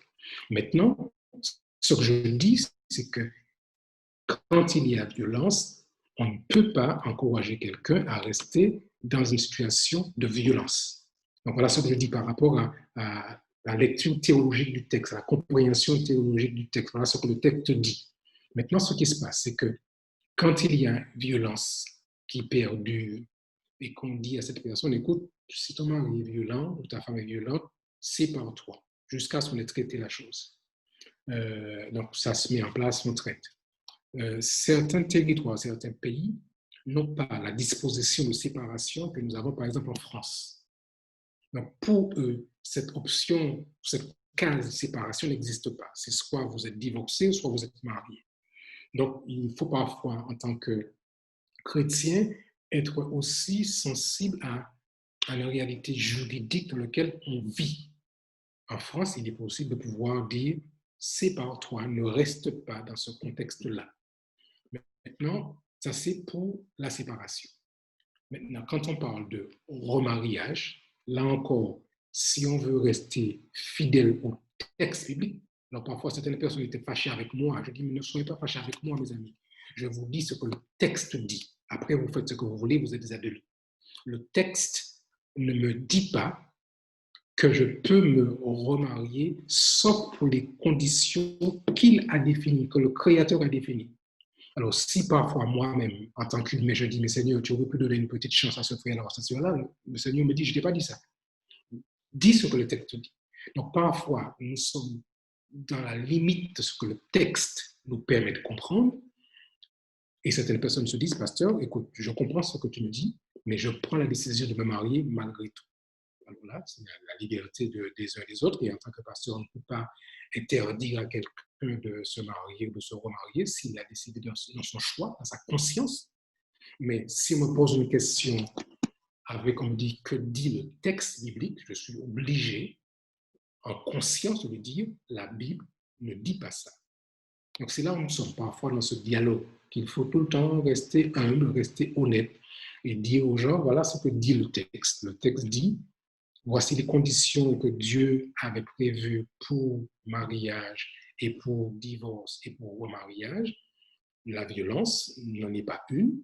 Nous proposons une disposition de séparation pour que cette personne règle les causes de la violence qui permettront à cette personne de pouvoir recommencer une vie commune. Maintenant, si il ou elle, son mari ou l'épouse ne veut pas se faire soigner, ne veut pas aider, que la situation perdure, et elle me dit, pasteur, je ne vais pas rester comme ça longtemps, je vais laisser mon mari, je vais me divorcer. Je ne peux pas lui dire non en tant que frère. Mais je ne pourrais pas, en tant que pasteur, la remarier. Même si je l'aime, même si c'est quelqu'un que j'apprécie, je dis, écoute, je comprends ta situation. Et peut-être à ta place, je ferai la même chose. Mais en tant que pasteur consacré des Adventistes du 7e jour, je ne serai pas en mesure de te remarier parce que je dois rester cohérent avec le texte. Donc, je ne vais pas la juger, la pointer du doigt, mais je lui dis, écoute, je comprends ta situation, mais comme nous voulons rester fidèles à ce que dit le texte, je dirais, voilà ce que je peux te dire, jusqu'où le texte me permet d'aller. Le texte me dit non, mets-la à l'abri, protège-la, accompagne-la, aide-la à pouvoir trouver une solution. Si son mari ou son épouse se fait soigner quand la situation est très bien, maintenant, si il n'y a pas de solution et qu'il décide de pouvoir se séparer et puis finalement qu'il y a divorce, bon, ça on accepte la situation telle qu'elle. Mais jusqu'à un nouvel ordre, jusqu'à ce que peut-être qu'on ait reçu notre éclairage divin, il n'y a pas de texte qui me dit, suite à violence, qu'il faut autoriser un remariage. Et c'est pénible, je vous dis que ce que je partage avec vous, ça a été souvent des situations pénibles. J'ai pleuré avec des couples, avec des sœurs qui me disent, mais pasteur, j'ai 30 ans, je ne vais pas rester comme cela, comment je vais faire? Je dis, je comprends, et je pleure avec toi. Et si tu te divorces et tu te remaries, je ne vais pas t'accuser en tant que personne. Mais je ne pourrais pas, en tant que pasteur, procéder au remariage, à ton remariage, parce que la Bible ne me l'autorise pas. Donc, c'est cette situation d'humilité. Et je pense qu'il nous faut avoir les uns avec les autres en voulant rester fidèles à ce que dit le texte sacré. OK, alors une dernière question et que j'aimerais poser, c'est aujourd'hui, nous avons modifié avec le péché, changement, tout ça, nous avons beaucoup de familles monoparentales et aussi de célibataires. Donc, j'aimerais avoir la position de l'Église adventiste sur ce nouveau phénomène de société que nous avons actuellement. Alors, enfin, la situation est claire, mes amis. Quand nous avons une situation de famille monoparentale, l'Église doit accueillir ces personnes. Vous avez une maman qui élève seule ses enfants, vous avez un père qui élève seul ses enfants, quelles que soient les raisons pour les causes qui expliquent pourquoi cette femme ou cet homme élève seul son enfant, il faut embrasser cette personne, il faut l'encourager, il faut la soutenir. On ne peut pas lui faire subir une double peine. Il élève déjà les enfants pour des raisons X ou variées, et puis le mettre en quarantaine, ou le mettre à l'abri, ou non. Je pense que l'Église doit être une Église bienveillante, une Église accueillante.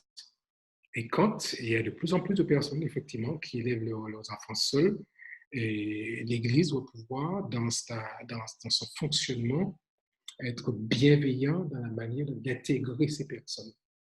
Je donne juste quelques exemples sans être trop long. Dans le plan de Dieu, il était prévu que nous puissions être deux pour pouvoir élever des enfants. On a besoin de modèles masculins, de modèles féminins. Quand une maman élève seule ses enfants, si le père de ces enfants n'est pas impliqué dans leur vie, il y a une carence. Et l'Église, par conséquent, devrait pallier à cette carence. Les frères, les tontons, les oncles, les anciens devraient pallier à cette carence pour pouvoir apporter une présence, un modèle masculin à ce petit garçon qui existe, par exemple, dans la famille. Ce sera difficile à la sœur de pouvoir aller jouer au football avec le garçon au bas de la cité. C'est difficile qu'elle le fasse, à moins qu'elle soit peut-être une femme qui aime le football, mais ce sera difficile qu'elle le fasse. Par contre, le premier diacre peut le faire. L'ancien peut le faire. Alors si, bien sûr, si cette sœur a des oncles et des tantes qui peuvent jouer ce rôle dans la... Super. Mais ce n'est pas souvent le cas. Donc on a besoin d'avoir cette solidarité de la communauté pour pouvoir soutenir et aider celles qui sont seules par rapport à ceci. Ce que Jacques va dire, la veuve et l'orphelin, il nous faut être une église qui est bienveillante. Donc il y a vraiment un travail qui doit être fait pour que nous comprenions que il y a une prise en charge spécifique qui doit être mise en place pour les familles monoparentales dans l'Église. Un autre élément que je prends pour notre autre colon, c'est tout le concept. Quand je dois dire notre Père qui est aux cieux, et que mon Père m'a abandonné, je ne peux pas former cette image, ce concept, parce que je n'ai pas d'image paternelle. Vous comprenez qu'il y a vraiment quelque chose d'important qui doit être mis en place pour aider ce petit garçon ou cette petite fille à se faire l'idée de ce qu'un père aurait pu être. Donc, il y a vraiment un travail énorme qui doit être fait par rapport à l'accompagnement et à la prise en charge des familles monoparentales. Alors, c'est valable aussi pour les frères qui élèvent seuls leurs enfants. Il y a peut-être besoin de soutien, de l'aide des sœurs, des tantes, des mamans de l'Église qui devraient pouvoir accompagner un petit peu ce frère dans l'éducation, le processus d'éducation. Il ne pourra jamais dire à une jeune fille comment être femme. Donc, ce sont les sœurs qui pourront faire. Si ce frère n'a pas dans sa famille immédiate des mamans, des tantes, des cousines, des sœurs qui peuvent pallier à ceci, il ne pourra pas faire ça.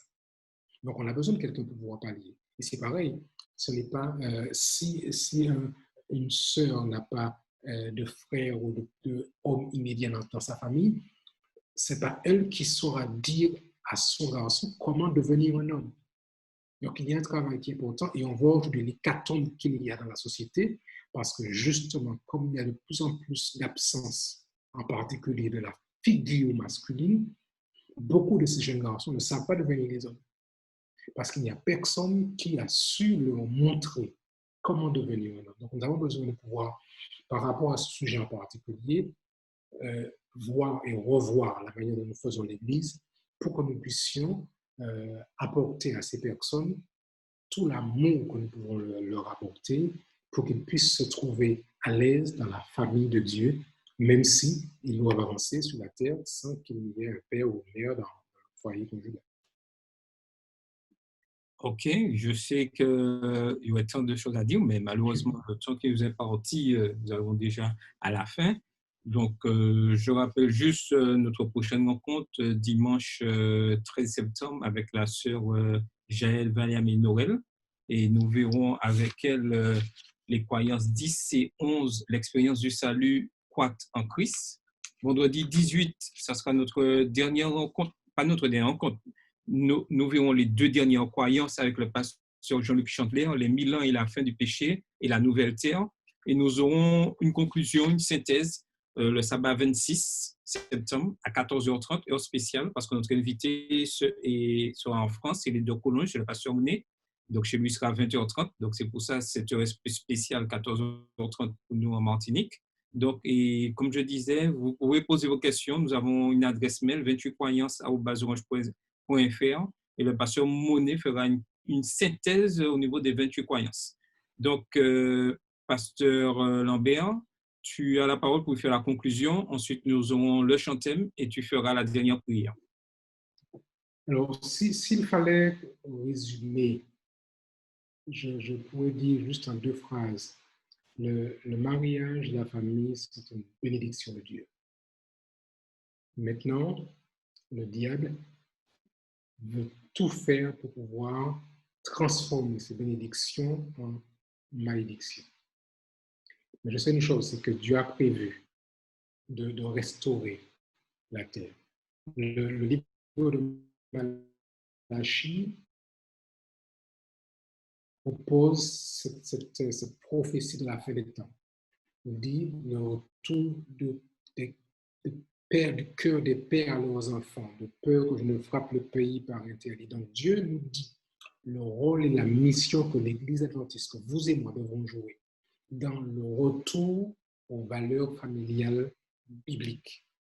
Mais un jour, très bientôt, mes frères et sœurs, Jésus reviendra et il va démontrer ce qu'il avait prévu comme étant le vrai sens de la famille, où nous serons réunis avec lui, j'allais dire en couple avec Dieu. Alors, c'est encore un autre sujet, mais on ne va pas y arriver par rapport à le mariage dans la nouvelle terre, qu'est-ce que ce sera encore un autre sujet pour la prochaine fois. Mais dit que le mariage, en résumé, c'est une bénédiction de Dieu. La famille, c'est une bénédiction de Dieu. Toutes les fois où les choses sont faites selon le plan tel que Dieu l'avait conçu. Donc, je vous invite, mes frères et sœurs, chers amis, à rester le plus proche du texte biblique que possible. Avant de vous marier, priez pour que Dieu puisse éclairer et sonder les Écritures pour que Dieu soit avec vous dans ce sens, parce que l'adversaire fera tout pour que votre mariage soit parfois une malédiction au lieu d'une bénédiction. Donc, je sais que c'est possible avec la grâce du Seigneur. Je vous remercie de votre attention et je sais qu'avec Jésus-Christ, nous pourrons encore découvrir des choses et nous passerons l'éternité à approfondir le plan qu'il avait en réserve pour nous. Et toutes les questions que je n'ai pas pu répondre, que j'ai peut-être répondu avec mes faibles mots, vous aurez toutes les réponses parfaites cette fois des lèvres de Jésus-Christ lui-même. Je vous remercie de votre attention. Nous allons prier pour pouvoir terminer. Je prie après le chantème. Après le chantème. OK. D'accord. Donc, Carole.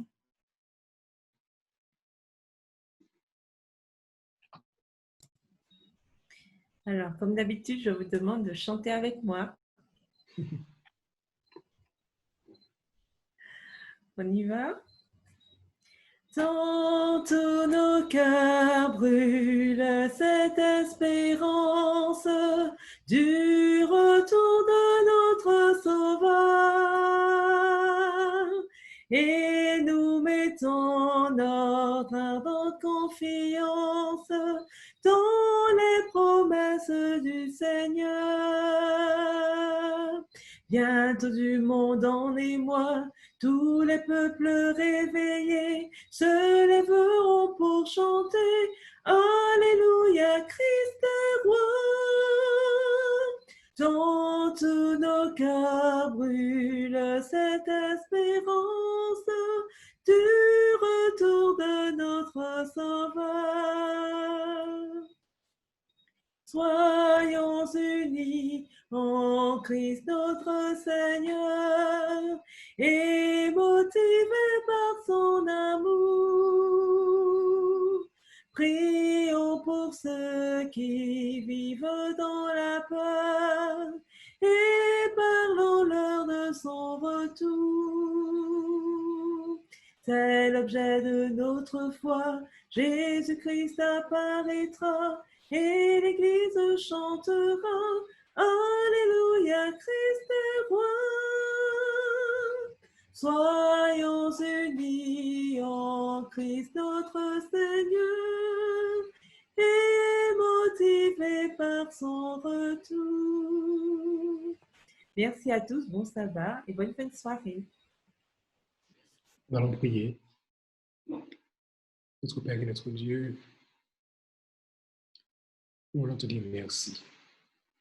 Merci pour ton amour que tu as démontré en nous créant la terre, en créant l'homme, la femme, le mariage, la famille. Merci par-dessus tout, Seigneur, pour avoir créé le salut en Jésus, qui est venu nous chercher alors que nous étions perdus dans le péché. Pardonne nos fautes, nos erreurs, nos manquements. Aide-nous, Seigneur, à continuer à approfondir la connaissance de ta parole, afin que nous puissions mieux te connaître et t'aimer davantage. Que tu bénisses, Seigneur, chaque membre, ceux qui ont participé à cet échange, que tu leur fasses du bien. Tu connais les difficultés qu'ils rencontrent chez eux, chez elles. Seigneur, visite-les. Et s'il y en a des frères et des sœurs qui souffrent, qui sont dans la tristesse et dans la peine, apporte la joie dans leur cœur, dans leur foyer.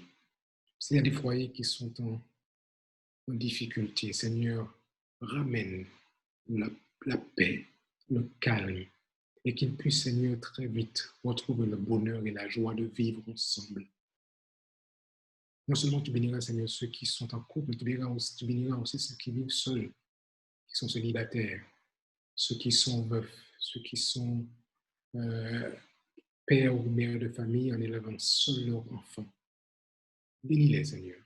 Accorde à chacun l'assurance de ta présence et de ton soutien. Que ton Église soit un lieu qui accueille tous ces enfants, quelle que soit son histoire, quel que soit son passé, quelle que soit sa réalité présente, afin que notre Église soit une Église remplie d'amour. Bénis ton peuple. Accorde à chacun, je te prie, Seigneur, un très bon sabbat.